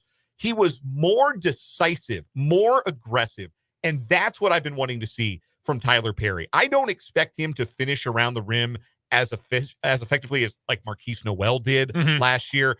He's going to suffer in comparison to a guy who was an All-American last year. Yeah. Like, it's not a fair comparison, but he's got to be more decisive and maybe a little bit more selfish, especially on a night where Arthur Kaluma was off the pace. I don't know what the hell that was from Kaluma last night. I think it was his worst game of Big 12 play. And Cam Carter just couldn't make a shot. Like, it was just one of those nights where nothing was going in for Cam Carter. I didn't think he played bad. I just think it was the rub of the green. Some nights the ball doesn't go through the cylinder. But when those guys aren't scoring, Tyler Perry has to be that kind of aggressive. And hopefully being more aggressive, being more decisive, getting into offense with more than like 7 seconds on the shot clock. That's what Kansas State needs, because that's what bogs them down. When they're going bad on offense, it's because Perry is dribbling the helium out of the basketball and then deciding too late what it is that he actually wants to go and do. More decisiveness from Perry, a little bit more scoring from Perry, more getting to the free throw line from Perry. I think that will bode well for Kansas State moving forward if they can get that. That performance from Tyler Perry with better performances from Kaluma and Carter, which you'll get because they're good players, they're veteran players, that's the way forward on offense. I think Tyler Perry deserves criticism for the hero ball stuff, but I also think, and people have given him a lot of flack so far this season, who else is making a play? Like, a genuine question. Like, Perry, I think, is stuck in a position where he's not playing where he should be playing. He should be a 2. He's been forced to play the 1 this year because Quest Glover has been out all season. He's in a tough spot with a bunch of guys, and I don't know if it's the coaching or what, but the offense just sticks. It is stuck in the mud so often. Someone's got to do something. And should it look better? Should it be more efficient, smarter shots? Yes, 100%, no disagreement there. But someone's got to do something, and if Kaluma goes through one of his, I don't know how to say this. I don't want to sound mean, but if he goes through a game where he's completely worthless on the floor, He was 1 of 8 last night, and he was in foul trouble, and it was just off night. he had more fouls than points. You can't win in this league when your best players don't play well. And K-State got a combined 9 points from their 2 leading scorers. Like you could really boil it down to that. But they've got to come out. Like Will McNair, back-to-back games, has gotten yanked before there have been 2 minutes gone. Why is he starting? Why are you starting him if you're going to Jarrell Colbert when McNair fumbles a pass out of bounds and blows a defensive rotation in the first 2 minutes of every game? Like, maybe make a change. I don't think they're as good when they play 2 bigs. I think they got to go to a more consistent 1 big look and play Kaluma at the 4 more often. There are some things they can fix, but look, they went through a stretch like this last year in Big 12 play where they lost 3 straight Big 12 games. They lost 4 games out of 5. It was around this time of the calendar. They got it figured out. I would still trust Jerome Tang and this coaching staff to figure it out. They go to Stillwater. It's a winnable game Saturday. Then they got the Sunflower Showdown at home. They can pick out a win in their next 2. They'd be 5-5 in conference play. That's where they need to be. We have to get to a break for the national and local news. When we come back at the top of the hour, though, which 49ers skill position player scares you the most?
Halfway home on 580 Sports Talk on this Wednesday afternoon. Brendan Dworzinski, Dan Lucero, Spencer Dupuis here with you.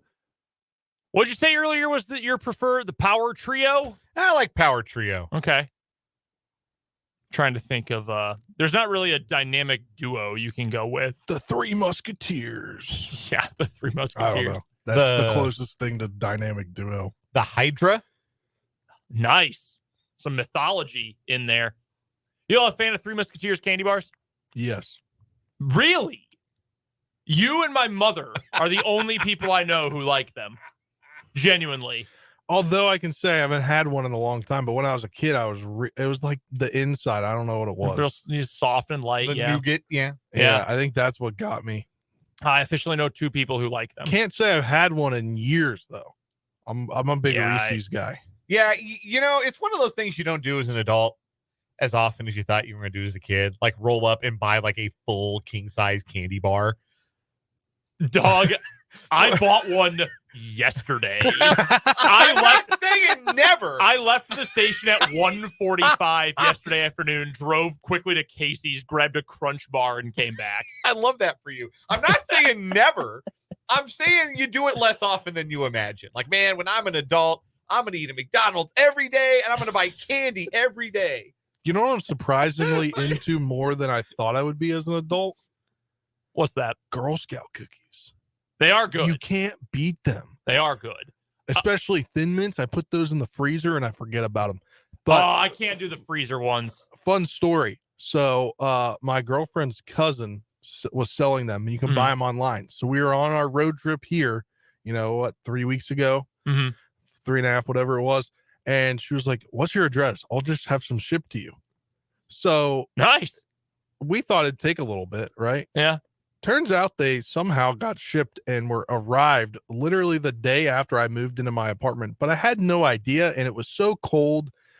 Somehow, some way they got stolen or taken or something. I don't know. So then when she sent me the tracking and it said it arrived on Saturday, I was like, definitely not in here. And then I was like, let's wait until maybe like it didn't get put out there because it was cold. Yeah. So waited like the Tuesday after the holiday, Wednesday after the holiday, nothing. And then just got, I guess she like called the mail and they like tracked it down and said, yeah, something happened to it. So we reported it stolen and I got some in the mail the other day. There you go. Yeah. Hard to not eat a whole sleeve at one time. I'll tell you that. Peanut butter patties, best Girl Scout cookie. Yeah. Yes, correct. Yeah, absolutely delicious. By the way, indisputable. The other funny thing about you saying that as an adult, you don't get candy all the time and you might not eat McDonald's every day. For like 3 years, I did eat fast food every single day. Yes. I mean, you did do that. The exception to the rule, apparently. Now, look, I mean, it took me a while to learn how to cook too as an adult. You do. It loses the luster after a while. You get, you get to a certain point, you like to be able to make your own things and not sit in a drive-through line after work every day. Yeah. But when you're a kid, you think, man, when I get McDonald's money, doing it all the time.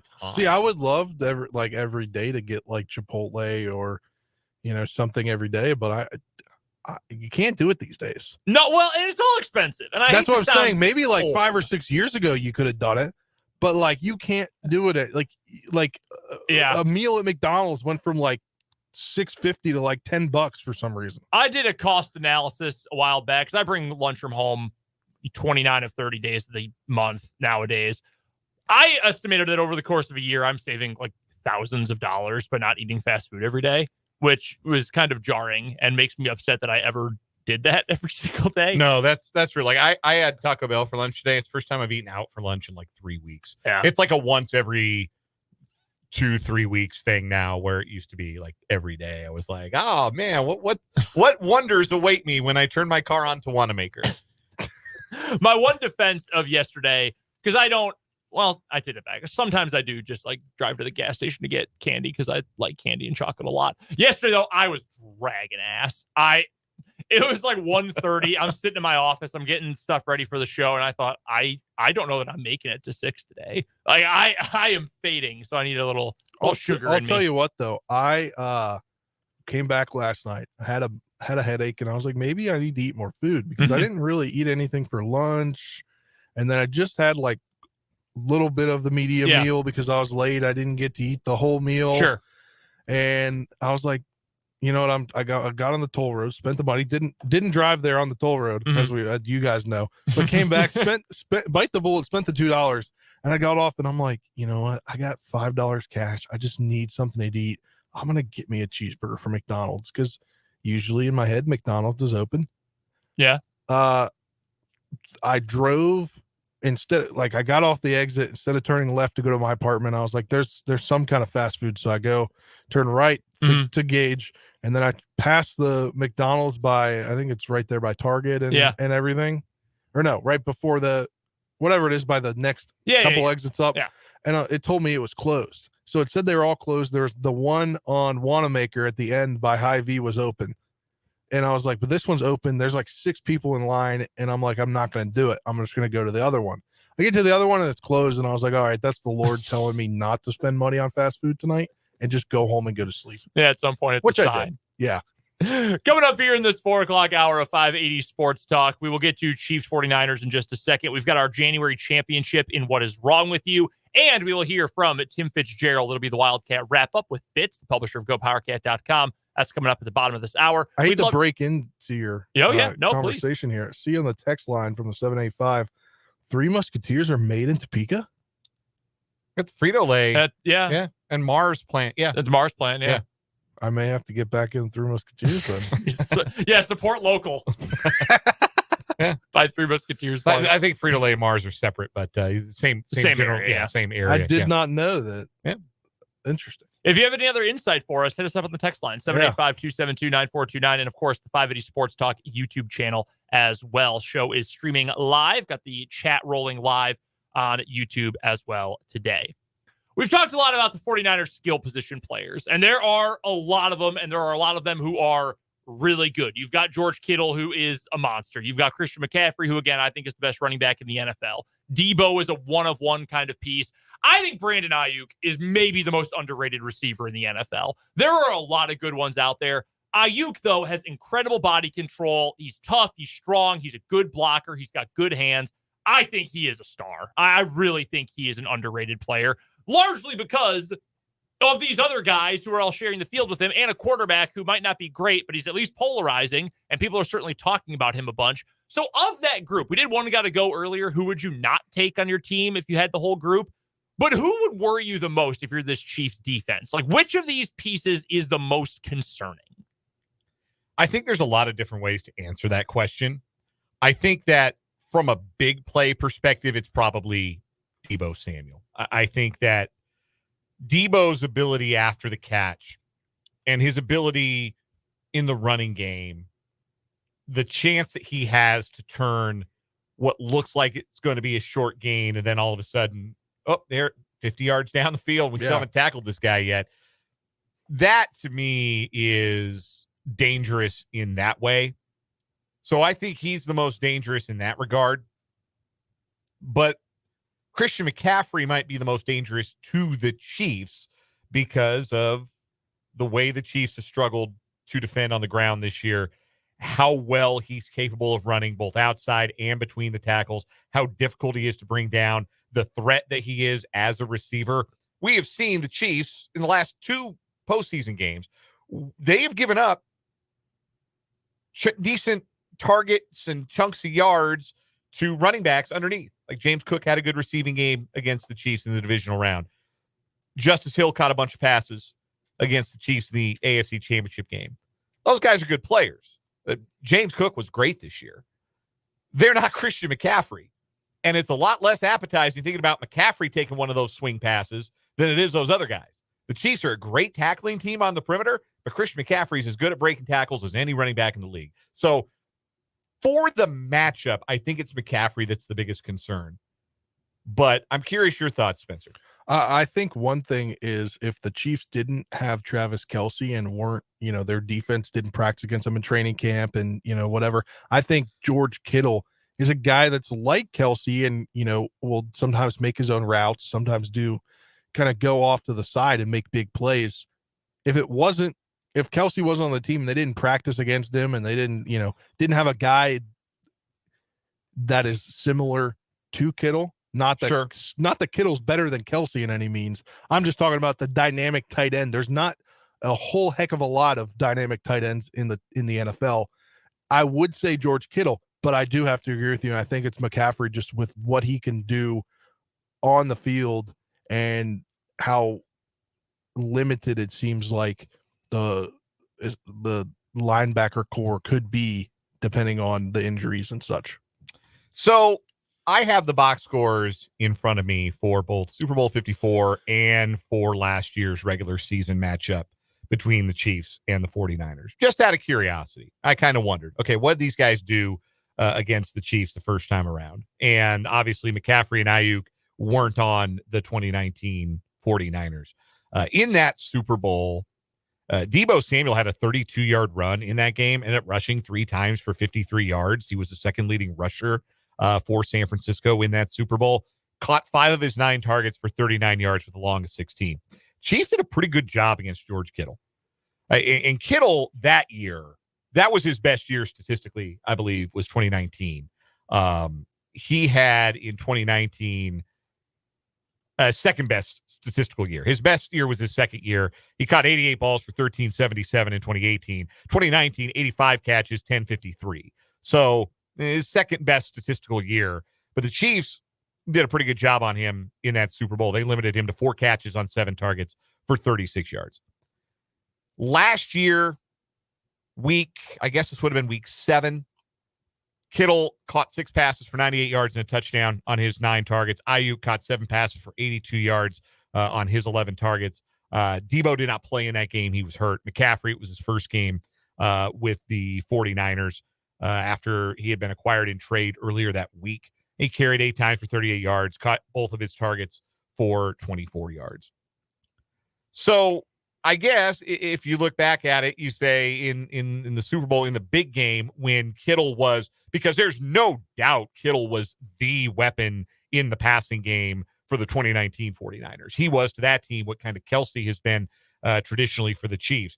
And the Chiefs focused, the Steve Spagnuolo's defense focused on trying to limit his impact in the passing game, and they were able to do that. That has gotten tougher to do with the continued excellence of Samuel, and now the emergence of Ayuk, who this year, it's his first year as an All-Pro. He's a second-team All-Pro this year. If you have to take one of those guys away, like we have talked about, we've made the comparison between this Chiefs defense and a lot of the Bill Belichick-era defenses where they are going to take away the thing that you do best. They're going to take away the aspect of the offense that is the most dangerous. They're going to use the phrase and make you play left-handed or play with one hand tied behind your back. If you got to tie one of these hands behind the back, which hand is it? I don't know. It's a really hard one because I mean you got Ayuk, you got Deebo. This is like the hardest question that I've ever seen on the show topics when it's trying to figure out which one, because they're all 4 very good players. Right.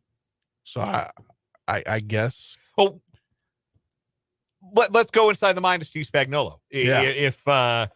If you've got that personnel and you've been this level of successful this season, one thing you can do is L'Jarius Sneed can travel. You can put L'Jarius Sneed on Brandon Ayuk, or you can put him on, more likely he's on Ayuk. If he's traveling with anybody, it's probably Ayuk, because like the 49ers will line up Samuel in the backfield. They motion him a lot. Now they don't motion Ayuk or Kittle, but Ayuk is the guy who's going to line up at wide receiver the most often. Yeah. That might be the matchup for Sneed, and like I'm okay with that. Sneed's been putting guys on an island all season long and erasing those guys. So you might be able to say, okay, L'Jarius Sneed's going to take care of one of these guys. I don't have to worry about him. And then for the rest of it, I think your focus has to be McCaffrey on the early downs. I don't know if that means you run somebody with him, you run a linebacker with him in coverage. You cover him in man instead of maybe being content to let Purdy dump it off the way that the Chiefs were content to let Allen dump it off, particularly in the divisional round. But we talked about it coming out of the divisional round that Allen threw a ton of passes either behind or right at the line of scrimmage. And a lot of those ended up going to James Cook, right? Like, how many catches did Cook have in that game? I'm trying to pull up the box score here. but there was a willingness by the Chiefs to let James Cook catch passes behind the line of scrimmage and then go rally to the football. He had 4 catches, 21 yards. Yeah, 4 catches for 21 yards out of the backfield. They threw it 3 times to Latavius Murray for 27 yards as well. So to the backs, 1 catch for 14 yards for Ty Johnson too. Let's throw him in. So there were 8 receptions by the running back. And they went for, doing a little quick 66 yards. Yeah, back of the napkin math. Yeah, 66 yards. 8 for 66. Like, if that were the receiving number for Christian McCaffrey, could you live with that? I think you could. Yeah. But is McCaffrey more likely to, maybe turn one of those into a 20, 30-yard gain? Because the longest reception for any of the backs for the Bills in that game was 15 yards. Yeah. I think the other thing I'm worried about is you have to think about McCaffrey, but also just what Debo can do.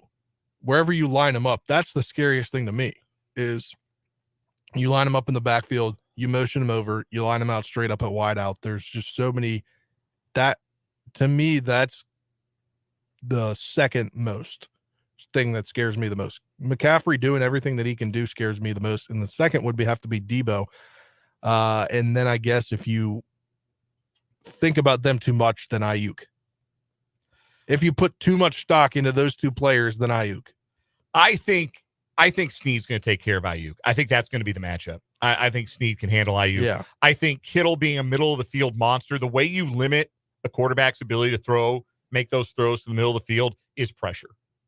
I think if you're pressuring the quarterback, if you're getting after the quarterback, we saw this in the NFC Championship game. I don't think Kittle had a target in the first half. I know he didn't have a catch because Detroit was getting consistent pressure on Brock Purdy in the first half. When they stopped getting pressure, that's when Kittle really got involved. So that's the way I think you try and limit Kittle, particularly on passing downs, is you get pressure up the middle.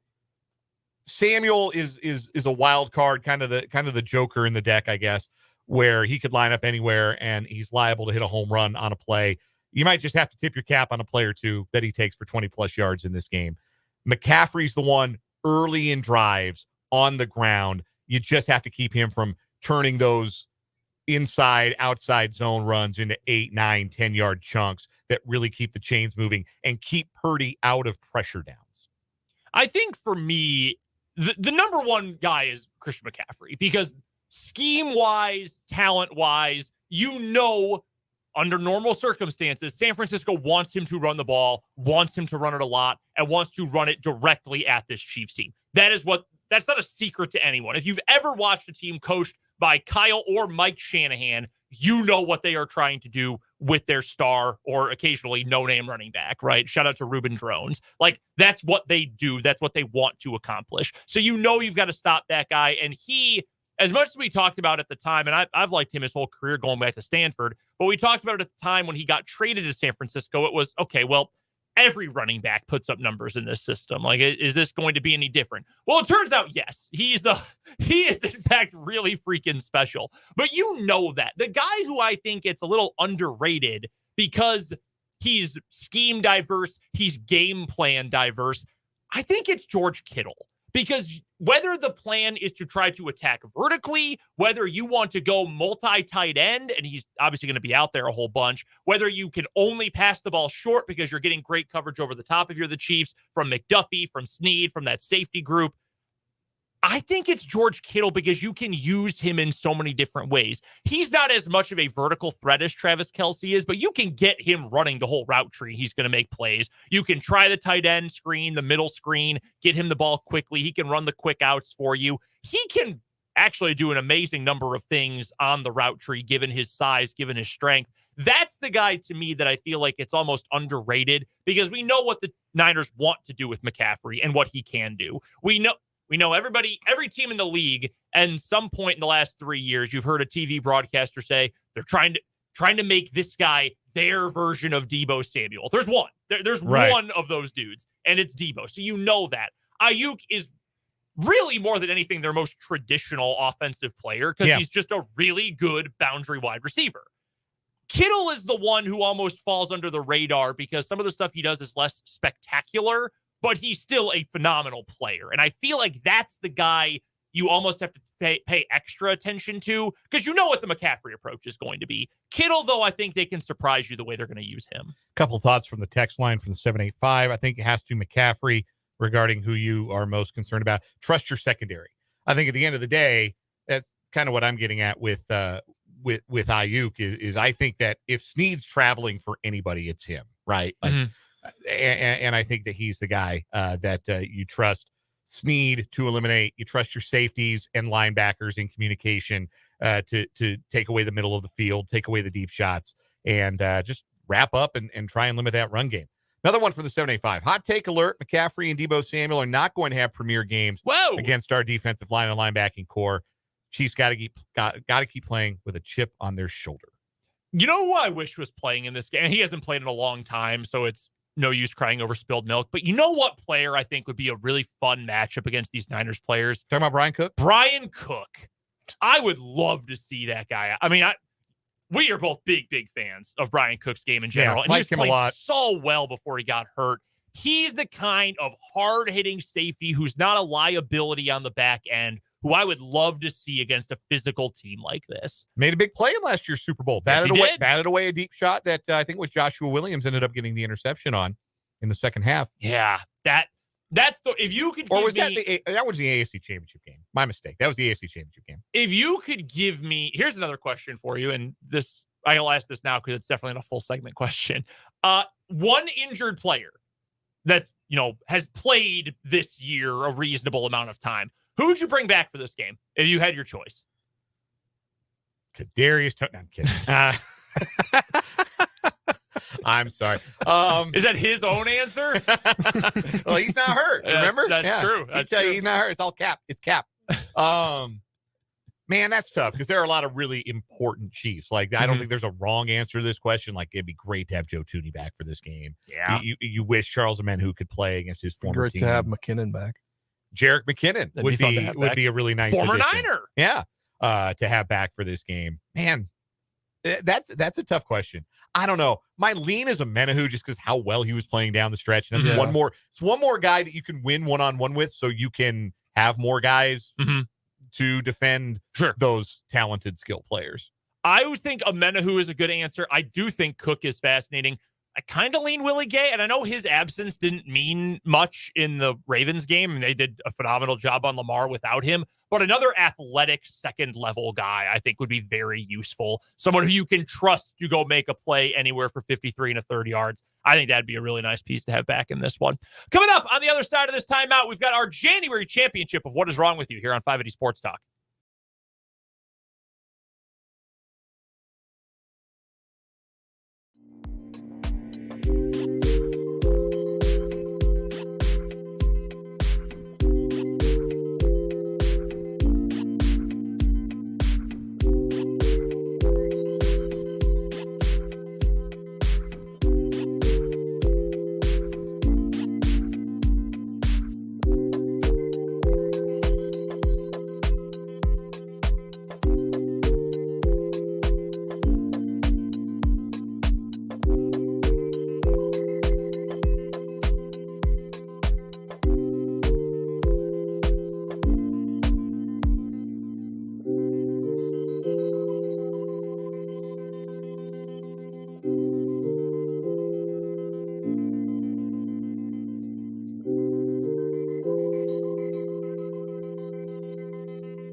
find our first monthly champion of the year in What Is Wrong With You on 580 Sports Talk. Brought to you by Top City Metal Supply. They cut the metal you need to your specifications, saving you time, money, and material. So never settle when it comes to your metal with Top City Metal Supply, located on South Topeka Boulevard in between Frito-Lay and Forbes Field, right here in the capital city.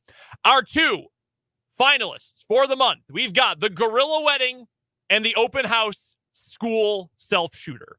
Let's start with that story. It is the more recent of the winners, the weekly winners. A gentleman who, in St. Paul, Minnesota, was at an elementary school open house wearing sweats with a gun tucked into the waistband of his sweatpants. How many pairs of sweatpants you got that you would feel comfortable, like, holding a gun in place? Precisely none. Like, maybe one pair of joggers I got with, like, a sturdy waistband? Maybe. Yeah, like that. That's it. That thing's going to be flopping around all day. And so not only that, and it was loaded, by the way, and he did have a valid permit to carry, I guess. He decided to play basketball with it. You know what I would do? I'd put the gun down. So you know what? I'm going to rest this over here. I'm going to go put this in my car. No, he decided to go hoop with the gun. He wanted his piece on him. Just in case. Just in case. You know, just in case there was a really hard foul and he had to get some retribution, I guess. He shot himself. The gun went off and he shot himself in the leg. He Plaxico Burressed himself. Our other finalist for the month, the Gorilla Wedding. A story that has since gone viral all over the place. Yeah, this went super viral. Yeah. It happened back on New Year's Eve at a small coffee shop connected to a larger venue, I believe in Indianapolis. And some people just rolled into this small coffee shop and did their wedding. Just a bunch of people, 25 to 30 people came in, set their stuff down, sat down. There was a photographer. There was an officiant. There was a bride. There was a groom. There was a bridal party. They had a wedding right then and there in this coffee shop without paying for, well, hardly anything at all. Certainly not paying a rental fee for the venue, hardly paying for any food or drink, and, of course, inconveniencing this small coffee shop to the point of not being able to serve other customers.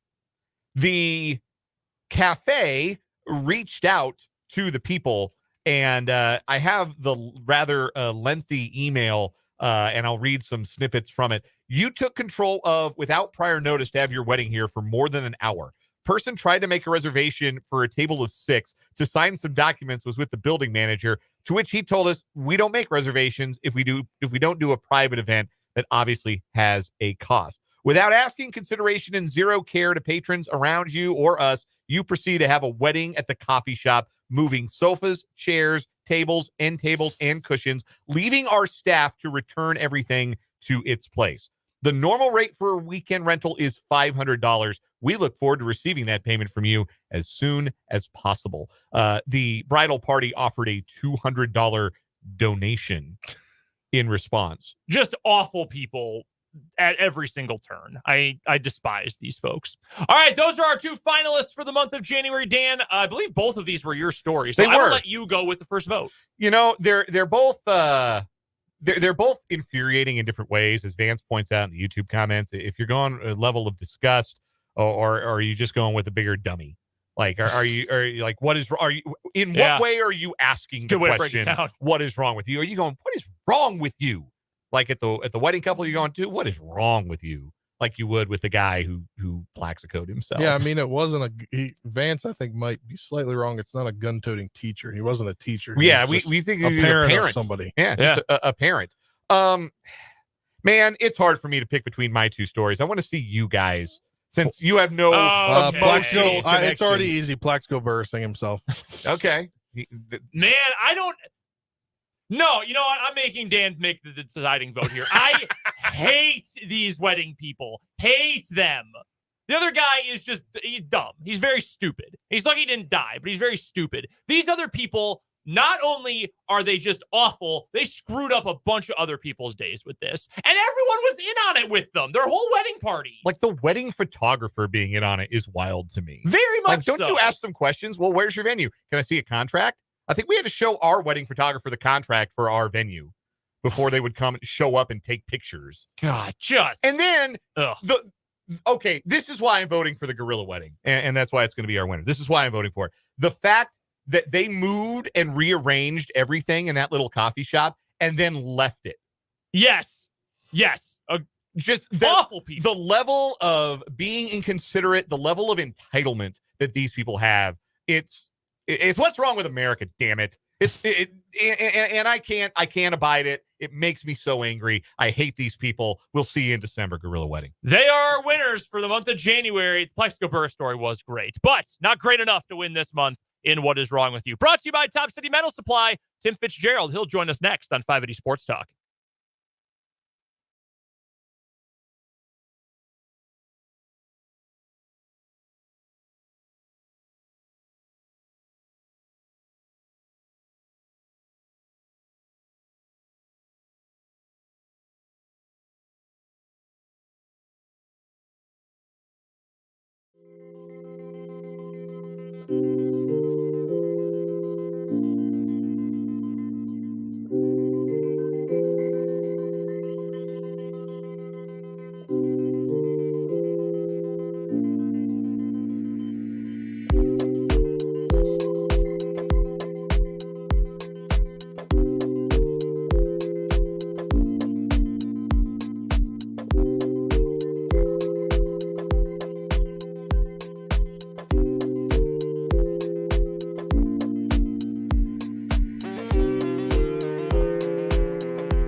It was unfortunately not a big Kansas State victory last night, with the Wildcats falling to the Oklahoma Sooners 73-53. But to break it all down and to look ahead to this weekend's action, we welcome in our good friend Tim Fitzgerald, the publisher of GoPowerCat.com. This is the Wildcat Wrap-up on 580 Sports Talk. Go follow Fitz on Twitter at Life of Fitz. Go check out his work at GoPowerCat.com.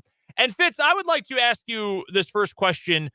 Quoting one of the greatest sportsmen of all time, the greatest coach of my favorite team all time, the Green Bay Packers, and Vince Lombardi, who once asked, "What the hell's going on out here?" So I will ask you, what the hell is going on out here with Kansas State basketball? Oh, man. I truly believe that their flaws have been exposed at this point, and they either fix them or they just live with them, and this will be the result. They don't have a creator. They don't have a natural ball handler. They just lack a few things. And both Houston and Oklahoma now have prevented them from even getting into their offense to try to run something. There were so many opportunities early in the game when they had the ball. They didn't even get it into position for a good shot. They just put up a shot. And the result was they didn't hit a field goal for the first 9.5 minutes of the damn game. It's a mess, and they better figure this out, because every team is going to try to defend them the way that Houston and Oklahoma have now in back-to-back games. Is there anything you can point to that feels like, maybe not a permanent or best fix, but at least a quick fix to get something going, at the very least at the start of games? Because goodness gracious, this is 2 games in a row when it felt 10 minutes in like it was already game over. Yeah. No, honestly, I don't know. I don't have a solution here, because their only, more natural point guard is Day-Day Ames. And we've seen him have some foolish turnovers in the process of, trying to come in and give them a spark. One thought is to put him out on the floor as the point guard and let Tyler Perry flip over to the 2. Maybe not start games, but earlier in games. I don't know. There are 2 guards that they're starting in Perry and Cam Carter. Perry's the better ball handler. Carter's probably the better passer, but neither one of them have the skill sets of a point guard. So it's just a real rut they're in because they try to bring in 2 different point guards to the transfer portal, and they swung and missed, and now they get to play against them at Texas and Texas Tech. And then they brought in finally a guy they thought that would help them in Quez Glover, and he's out for the season with knee injury. So they're just trying to get through with that one. And I don't know how you solve this in the short term. I just don't get it. Arthur Kaluma is an incredibly talented basketball player, and I think we've seen that. We've seen his great, it looks like basketball brilliance out there when he is really tuned in. But the knock on him when he was at Creighton was never the talent. It was never even the fit. It was more so that he just has games where he is a complete black hole, and he is just not able to produce anything. And my big concern was that there would just be too many of those with him coming in, even with an incredible amount of God-given skill. Did that feel last night like that kind of game for Arthur Kaluma where he had more fouls than he did points? Or did that feel maybe a little bit more like, hey, it was just an off night for him? Yeah, it felt that way. I thought they did a really good job with him. And again, when you get, to this point of the season in Big 12 play, everyone's figuring out what your tendencies are, what your weaknesses are. And I thought Oklahoma was immensely well prepared in their scouting of Kansas State and how they just kind of impeded everything that K-State wanted to do on both ends of the floor. Oklahoma was in a position where they almost had to find a win. It was almost must win. And now it's almost like they've said, tag your it to Kansas State, because now Kansas State's got to find a way to win a game on the road Saturday against Oklahoma State, or they might end up in a total free tailspin with Kansas coming in on the heels of that. Tim Fitzgerald, publisher at GoPowerCat.com, is our guest on the Fleming Place Wine and Spirits Hotline. He joins us every Wednesday at this time for the Wildcat Wrap-up here on 580 Sports Talk. Check out Fitz and his staff's work at GoPowerCat.com, part of the 24/7 Sports Network. Subscribe today. You follow Fitz on Twitter at Life of Fitz. Fitz, I don't like the way K-State plays offensive basketball with the 2 bigs on the floor. Do you think they might be better off maybe going to a smaller lineup for larger periods of time, or are they pretty committed to having at least 2 of Gasson, McNair, and Colbert on the floor together for large swaths of the game? They did try to go, back to essentially the lineup they had last year with Gasson in the post for a little while. The problem is you don't have a Keontae that, can match the bully ball mentality that Oklahoma had. It's not a good rebounding team right now on top of their other problems. So your solution makes a lot of sense to me, except for the fact that they got killed on the offensive boards again. Oklahoma got so many second chance points, and even when K-State was trying to come back, Oklahoma just got after the boards and, maybe took 2 or 3 attempts at the rim, but they finally got the ball to drop on a couple of possessions. And I thought last night they absolutely should have gone to Gasson or Colbert. It wasn't McNair's night. He just didn't fit that game at all. And let those guys guard the post. But, you just don't have someone like you can move Kaluma down there and he can jump, but he's not as physical as Keontae was. And it just then makes you even the smaller lineup. And, you solve one problem to create another.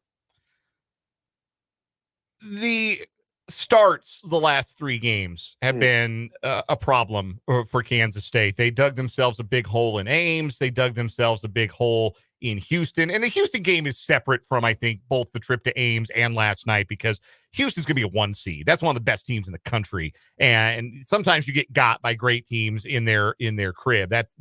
I didn't think there was quite as much shame in that effort as maybe there was in last night's effort. But last night was another example, and a big part of it is when you don't make a shot for 9.5 minutes. But the starts, it just feels like they don't have as much jump or juice as their opponents in the last 3 games. What can be done about that? I know Jerome Tang is saying he felt like his team did have good energy on the defensive end last night, and I could kind of see that, I guess. But what has to be done to get this team off to better starts? I think they're just going to have to design more stuff off the sideline and try to create scoring opportunities for specific players, because this general offense they're running right now is getting stymied by Big 12 defense. As people have been in my Twitter mentions, are they even running an offense? Well, Oklahoma kind of just pushed out their guard so far, trapped them so often, it was impossible to run much, and they just don't look very fluid on the offensive end when they do try to run stuff. They've got their hands full, and they need to solve these things. They have today off, but Thursday in practice, they really need to get after it, and then they'll have a shoot around Friday down in Stillwater. They got to get this solved, and at least find good enough solutions to win some games, because they're in real peril here. This stretch could absolutely unravel their entire season if they don't get it stopped.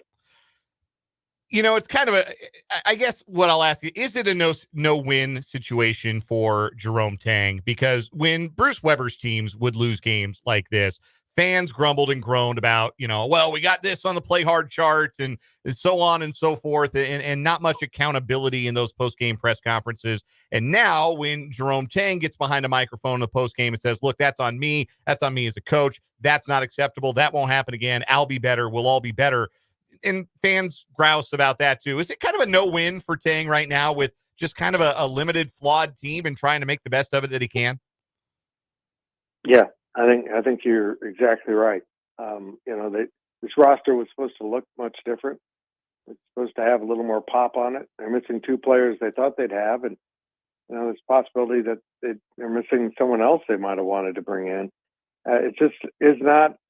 It's one of those seasons. You just get them once in a while where things don't go right, and certainly that's been what the case is this year. But I think fans would vote on Tang taking blame over the play hard chart almost every day of the week.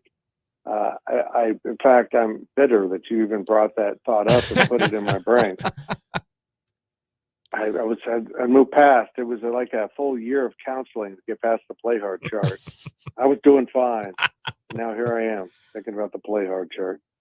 Tim Fitzgerald, GoPowerCat.com, our guest here on the Fleming Place Wine and Spirits Hotline. And Tim, flipping over to a very successful team, the Kansas State women's team. They're without Ioka Lee. What have you made? They're jumped up to number 2 in the AP poll. What have you made of this run, especially without Ioka Lee? Yeah, it's impressive. And they finally had a game where they just flat out didn't play well against BYU the other night. And they found a way to scrape around and scrap and get the victory. And that's a credit to the mentality of these young women and how they're playing basketball right now. It's going to be a tough week. They got Oklahoma tonight down in Norman, then they go to Austin. And I would fully expect them to lose one, if not both of these games, which, is the natural result of facing bigger challenges without your All-American player. You're going to have that. But the fact that they're holding their own right now without her, I think indicates how good this team is. I expect them to have a short stay at number 2, but I think they will remain in the top 10 for a very long time.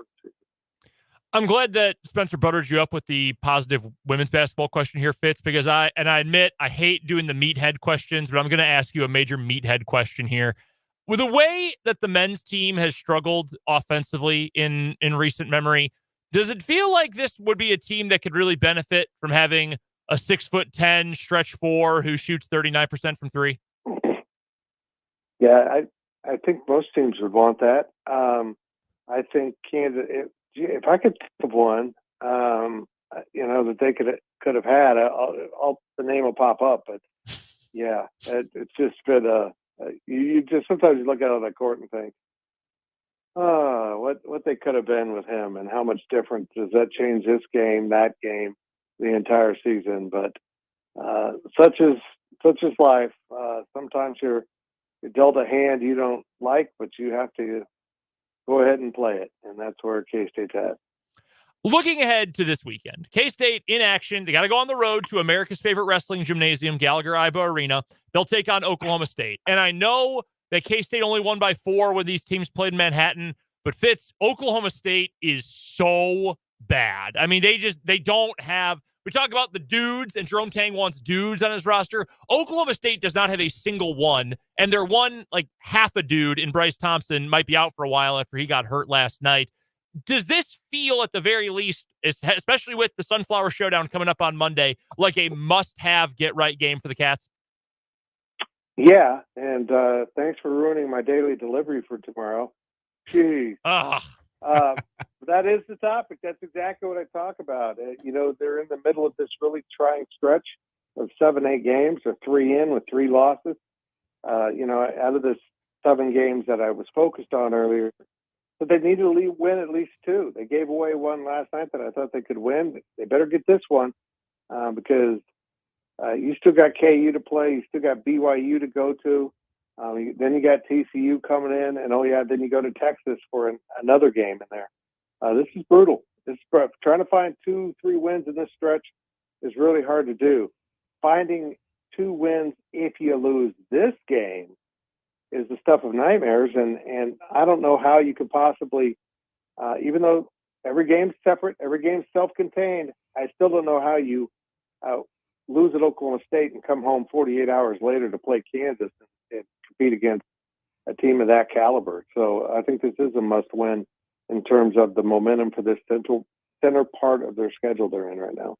In fairness, Fitz, for me to have ruined the daily delivery, you're making an assumption that when I open my mouth, and not everybody just turns off the radio right away. So I do appreciate that.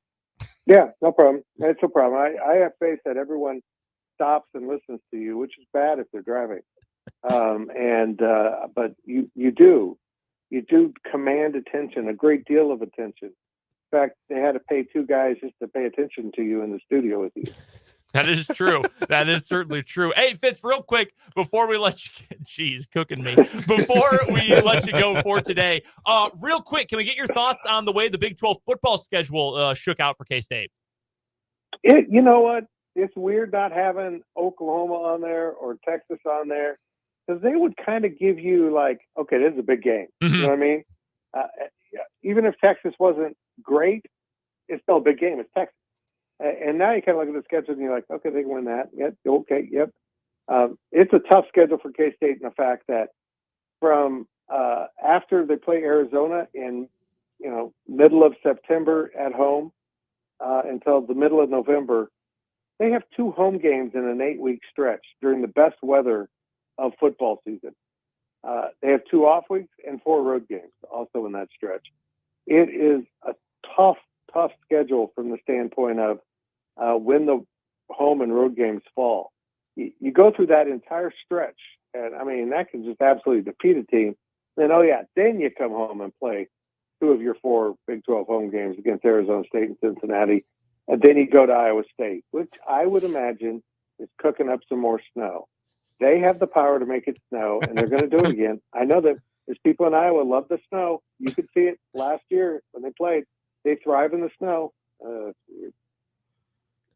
Tim Fitzgerald is the publisher of GoPowerCat.com. Find all of his work at GoPowerCat. They're part of the 24/7 Sports Network. Make sure you're following him on Twitter as well. @LifeOfFitz is his Twitter handle. Fitz, we appreciate the time as always, my friend. Enjoy, hopefully, the hoops coming up this weekend. The women, at least, if not the men. Yes, I'll enjoy something. One of the things I will enjoy is I don't have a home game to cover. Go me. Go. Appreciate the time, Fitz. You're right, boys. Good to talk to you. That's Tim Fitzgerald from GoPowerCat.com.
half hour of 580 Sports Talk here on 580 WMEW, FM 104.9, online at 580WMEW.com, as well as on YouTube, 580 Sports Talk, the name of our YouTube channel. We're off early today because of K-State women's basketball. The mini-casts are in action tonight. We're getting out of here quickly. We're still taking your texts, 785-272-9429, and your comments on our YouTube stream as well. But since we have Dan and Spencer, along with me, Brendan, a shortened final hour of the show, why don't we dive right on in, because we've got a bunch to get to in today's 580 Sports Talk headlines. And I'm going to go with a general topic here. A couple of local players from KU and K-State having really good showings at their respective college all-star game practices this week.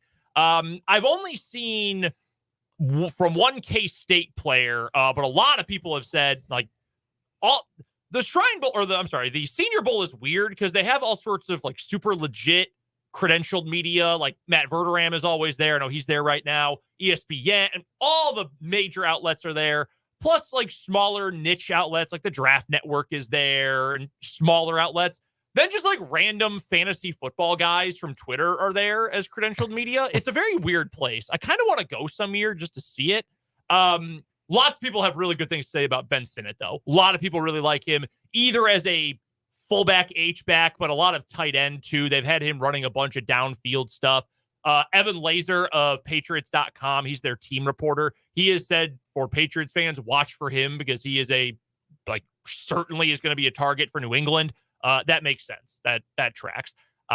I see a little Hunter Henry in him, I think. I think he might be a better blocker than Hunter Henry, in fact. Interesting comparison. So I can see a little bit of that in his receiving game. I haven't seen anything else from any K-State players. I do know for KU, a lot of positivity coming out of the various games. Austin Booker at the Senior Bowl, people are raving about him. I actually had a conversation on Twitter a week or so ago with Lance Zierlein, who is down in Houston. He's one of the draft guys for NFL.com. We've had him on the show before. He is all in on Austin Booker. And he was telling people who were responding like, yeah, he went to Kansas. Like, he's kind of small. Only he has 1 year. He was telling all of them, go watch him play against Texas and Illinois. You will think he is among the very best in this whole class. So people are loving his work at the Senior Bowl. Dominic Pooney, how about this? Matt Miller from ESPN said of Dominic Pooney, he was already a top 100 prospect, which I did not know. And then says now he's standing out as one of the best interior prospects. Trevor Sikkema, also of PFF, also said he's a potential interior line starter. Not surprised that he'll probably kick the guard or center in the NFL instead of tackle. Also, I never saw this stat. Apparently in the last 2 years, Dominic Pooney allowed 0 sacks. Wow. As a tackle, as right tackle. Then he switched over to left this year. He was not credited with a single sack allowed the last 2 years. I did not know that. That's crazy for a Big 12 that featured Oklahoma and Texas and Oklahoma State and some really good pass rushers in the last couple of years. So that's really cool. Also, NFL.com called Mason Fairchild, who's at the Shrine Bowl this week, said that he's a legit H-back prospect for this year. So not a true tight end, thinks he can play H-back at the next level, said he's no longer an underrated prospect after this week at the Shrine Bowl. That's probably not a draftable position, maybe a 7th. That's probably more your priority free agents, but some really good reports from the Shrine Bowl and the Senior Bowl this week for a couple of local players. Outstanding news. You'd love to hear that. And obviously, anytime you are able to churn out NFL prospects helps you in recruiting. Mm-hmm. And so, Kansas has in the last couple of years, when the tail end of, hopefully it's the tail end of their down period under Beatty and Miles. They'd have a guy or two here and there, Dorrance Armstrong here, and Hakeem Adeniji here. But if they're turning out a bunch of guys who are coming to the Senior Bowl and really popping, what that tells you is player development is going really, really well. Skill development is a priority and going really, really well for that program in particular. We've known that about Kansas State. Yeah. But to know that now about Kansas is very encouraging. Dominic Pooney was at Central Missouri. And look, UCM, really good Division II program, really good MIAA program.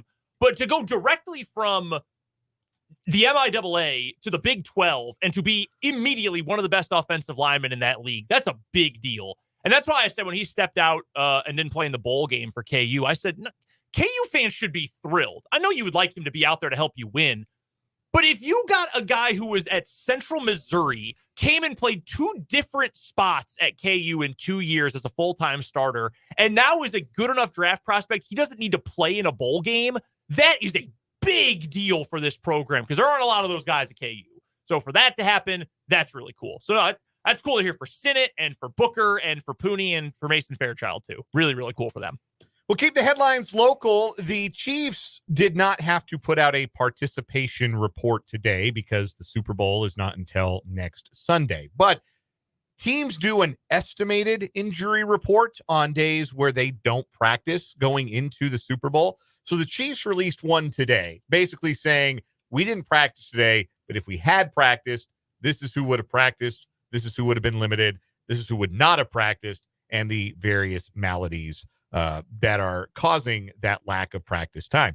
4 Chiefs would not have practiced, would have been projected as non-participants if they had practiced today. 2 of them are not real surprising. Charles Omenihu with his torn ACL is not going to play in the Super Bowl. Joe Thuney with his pectoral injury is also a long shot to play. Isaiah Pacheco would have been held out today, projected as a non-participant with the toe and ankle injury that kept him out of practice for parts of last week.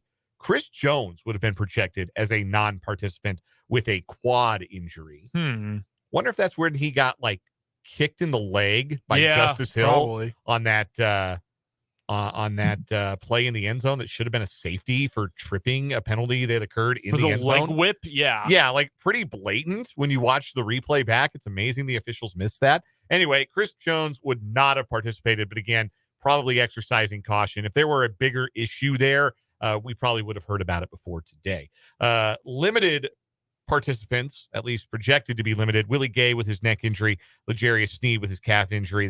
He's been limited pretty much for the last month and change. And Sky Moore coming off the IR would have been limited with his knee injury. Full participation for Prince Tega Winogo, Blaine Gabbert, Richie James, Rashee Rice, Drew Tranquil, Marquez Valdez-Scantling, and Kadarius Toney, who is not listed with an injury, but is instead listed as a full participant with NIR personal appendage. Wonder why that changed.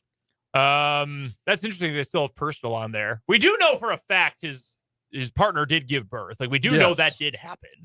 So that is at least legit. Is he going to play? Tony? I don't think he can. I don't think so They either. don't trust him. Yeah. If they could have played him, they would have played him. He'd been playing all this time. I think that the New England game was the last straw. We should get like the dumbest lineup possible. Double tight ends, Richie James, McCole Hardman, Kadarius Toney. I want that. I want that play one time.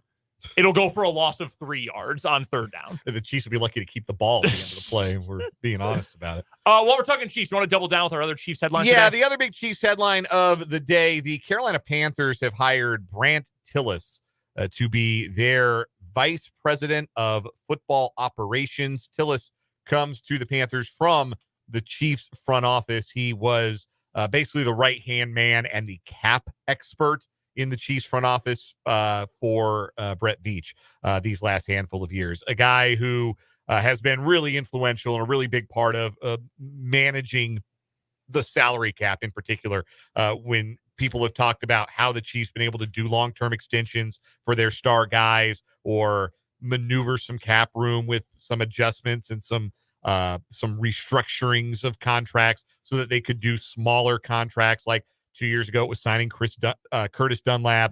This year, it was the Tranquil and Omenihu and Edwards added to the offense or the defense, rather. A lot of that was Brant Tillis's cap work.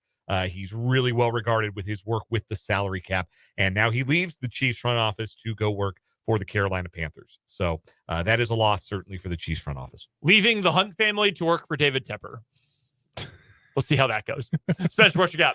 Update to a breaking story we had at the 5 o'clock hour last night with the Orioles being bought. More things have come out today. We saw as two private equity firms, but we now know names behind when it comes to investors. Cal Ripken Jr., obviously Orioles legend, NBA player Grant Hill, who's from the Northern Virginia area. They're in the group, as well as former New York City Mayor Michael Bloomberg, former Baltimore Mayor Kurt Schmoke, along with the headliner David Rubenstein, who obviously was the main guy we learned about yesterday. And going through some other stuff. I talked about this yesterday, wondering would it include the sports network, and it does include the TV sports network. Okay. No, that is significant to note. I'm curious, Dan, your perspective on this, because Spencer and I talked about it a bunch yesterday, that it's good for the Orioles and good for baseball that John Angelos isn't going to own them anymore because he is a bad and very cheap owner. It scares me a lot to hear private equity as an owner of, as someone who loves newspapers, literally anything at this point in time. So I'm like very cautiously optimistic that this is a good big picture thing, that this is a team that is going to be willing to spend. But a lot of private equity firms, what they try to do is just make the most money as possible. Yes, make the number go up for them. So I'm a little concerned. It feels a little bit scary. Like this is a, how do I want to phrase this? Like you need to make a change, but not every change is the right change. That would be my worry. I'm hopeful though, because baseball is better when every team is trying to win. Yes, correct. And hopefully they will make a more honest go at it than it appeared the Angelos family was willing to. They've got some young stars that it would be great to see them sign to some long-term extensions, so that Adley Rutschman or Gunnar Henderson, the rookie of the year, or Jackson Holliday, who's the number one prospect in baseball. So those guys are wearing Orioles uniforms for a long time, because that's a great baseball town, ton of history, great ballpark, obviously. That would be great. That would be the ideal. But again, yes, private equity, typically they have one concern in mind, and it is not winning the American League East. So we'll see how it goes. Yeah, the statement that did come out, I think it was Rubenstein, who finally, because this is not a new thing that rumored to be bought. I believe this happened 4 or 5 months ago, maybe. The Orioles were rumored to have been bought, and then nothing came of it. So everybody, like Orioles fans I knew, were a little skeptical that it was going to happen. Until Rubenstein finally announced today, along with the team. Angelos came out and put out a statement as well. But Rubenstein's first thing said, I want to bring a championship back to Baltimore. Well, every owner says that. Dick Monfort's been saying that about the Rockies for years, and he's unserious about it. So yeah. I wouldn't put too much stock into that. Hey, Brendan, can I be the first to tell you who the new defensive coordinator of the Green Bay Packers is? Ooh, I haven't seen. I just closed Twitter 5 seconds ago. Is it Chris Parker, Broncos secondary coach? No. It is a current, or I guess until now, but a current Power 5 college football head coach. It's kind of hard to put this team in the Power 5, yet they are officially in the Power 5. Oh, God. He's from Vanderbilt? No. Jeff Hafley, Boston College head coach, leaving the college ranks to become the new defensive coordinator of the Green Bay Packers. Pete Thamel breaking that about a minute ago. I mean, Boston College is terrible. They really wanted to get rid of Hafley. So I'm going to be open-minded to this for a couple reasons. One, is it Joe Barry? No. Okay, good. That's a plus. Jeff Hafley was really highly regarded at Ohio State. Like, there's a reason he went from Ohio State defensive coordinator direct to Power 5 head coaching job. And Boston College just last year was better than they had any right to be. By the way, that's true. Thamel is reporting that Hafley's reasons for taking the job are rooted in both the overall state of college football and the opportunity to work for one of the NFL's most respected franchises. This man saw how many NIL dollars Boston College had and said, I'm good. Yes. I'll pass on that. A source told ESPN he wants to go coach football again in a league that is all about football. College coaching has become fundraising, NIL, and recruiting your own team and transfers. There's no time to coach football anymore. Hey, listen, on a serious note, though, we talked about that with Lincoln Riley like a month ago, if not less than that. Yeah. He had those comments about how, I'm kind of jealous of these NFL coaches. Like they coach and they go home and they don't have to recruit all the time. I get it. I really do. Yeah. And there's not a whole lot of institutional support at Boston College. Nope. They have no NIL to speak of at all. I'm okay with this. That's fine. I'm very open-minded to it. It is not the biggest NFL coaching news of the day. We're down to just one seat left to fill on the coaching carousel. The Seattle Seahawks today. It has been widely reported, though not officially announced, that they will hire Baltimore Ravens defensive coordinator Mike Macdonald, who will become, upon his hiring, the youngest head coach in the NFL. Gerard Mayo held that title for like 2 weeks. So in one offseason, Sean McVay went from youngest to third youngest. That is correct. He was the youngest coach in the NFL, by the way. I'm sorry to cut you off. Youngest in the NFL for 7 years. Yeah. That is insane. Yeah, that's wild. McDonald, 36-year-old, former defensive coordinator of the league's #1 defense this past year, came to Baltimore after a time at the University of Michigan where he was the defensive coordinator under Jim Harbaugh. The Ravens defense ruled. I have hated watching Seahawks defensive football for the last 5 years. I am psyched. I am so psyched. This is an A+ for the Seattle Seahawks as far as I am concerned. They cut Pete Carroll's age in half. Yeah, they from did. 72 to 36. Exactly in half. Kind of wild. And now I'm over here, a very, very sad Commanders fan, because there's like no coaches except for Dan Quinn to become their head coach. Get ready to learn Dan Quinn, buddy. I had Because this it thought won't earlier. be, well, they also interviewed the Ravens defensive line coach Anthony Weaver. He'll Mhm. probably be evaluated or elevated, to their DC Yes. coordinate, their DC position. And then I doubt Aaron Glenn leaves, and I doubt they were serious about Aaron Glenn. No, I don't think so. I was just thinking today, like, Dan is super excited because the Seahawks got the guy he wanted. A lot of youthful energy. Defense will probably be good. That's a plus. I would like co-sign a high interest loan for Matt LaFleur if you ask me right now. I'm jazzed. We could do like Twitch plays Commanders. We could do that. That might be a fun way to play Commander football this year. Just have the fans pick every play. Either it's going to be that or Eric Bieniemy just becomes the head coach. I'd go get Vrabel, man. I know it's not sexy, but they might not be great, but you are always going to overperform. Yeah. Always. I'm in for Vrabel. That's what I'm in for. I just don't. They haven't interviewed him, so I don't know if they're in for him. For your sake, as your friend and as someone who doesn't want to hear you be sad all the time, I hope they hire Mike Vrabel. Me too. Next headline for me. You want to get to something really stupid? Let's do it. The NBA draft, this has been rumored for a while, but it's now official. It is expanding into a 2-day event that will be held on June 26th and 27th. This is from Adrian Wojnarowski of ESPN. The draft will be split into first and second rounds on successive nights, June 26th and 27th, with the first round remaining at the Barclays Center in Brooklyn, and the second round will move to ESPN's studio in Lower Manhattan. The NBA and the Players Association had to formalize an agreement to make the changes from the traditional one-night event. The first round will have 5 minutes between picks. The second round will expand from 2 minutes to 4 minutes.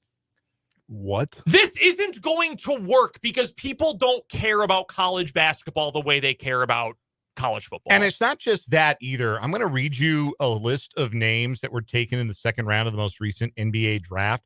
James Nagy, Leonard Miller, Tristan Vukovic, Ryan Rupert, Sidi Sissoko, Mojave King, Tarek Biberovic. You know what all those names have in common? They've never played in the NBA. None of them even played college basketball.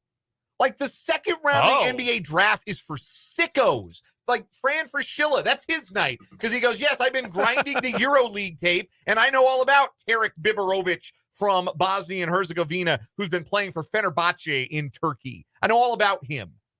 Like, the second round is not full of the Keontae Johnsons and Jalen Wilsons of the world. Like, that was last year. So for us, we had some interest. We knew those guys. We got to watch those guys playing college basketball. But so much of the second round is either projects from teams you've never heard of or didn't really watch, or it's guys from overseas or from Overtime Elite or G League Ignite. And that doesn't move the needle for like the average sports fan. No, again, the NFL is more popular than the NBA, but when you're watching the NFL draft or you're following the NFL round, but all day too, it's guys you've heard of. Yes. For the most part. It's guys who, he was awesome. I can't believe he wasn't a first round pick. And those are the guys that like make up your roster. Like those are the guys who you build your depth with. Guys who are important pieces. Where like Amani Bates and Keontae Johnson are all-stars in the G League this year.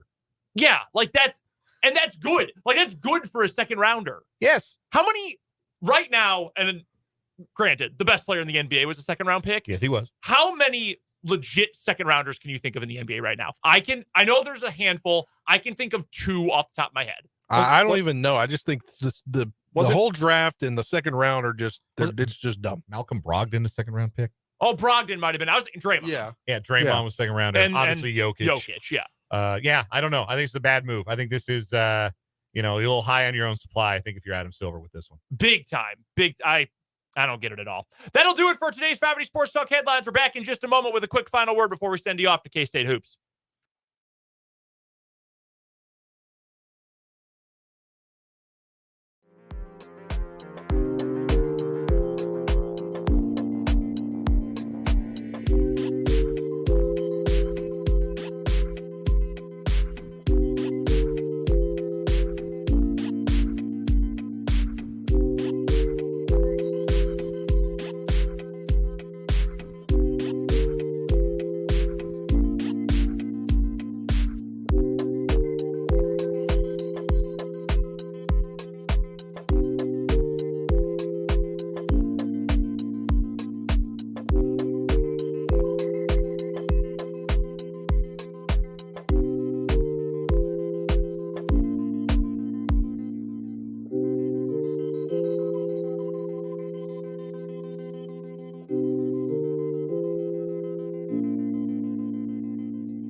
to wrap up 580 Sports Talk with the final word. You're up first today, Spencer.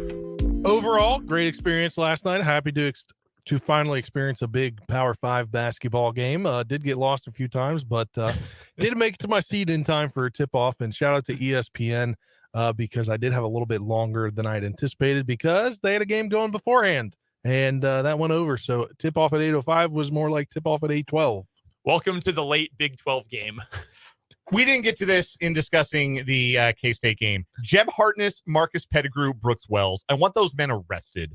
They last night Citizens arrest! They last night called 48 fouls in the K-State Oklahoma game. There were a combined 64 free throws. That is appalling. It's the third straight game I've watched, Big 12 game, that Pettigrew has officiated that has been like this, where it's been a touch. Every touch gets called as a foul. It makes the game unwatchable. It just stinks. Let the players play. For God's sakes, let them play.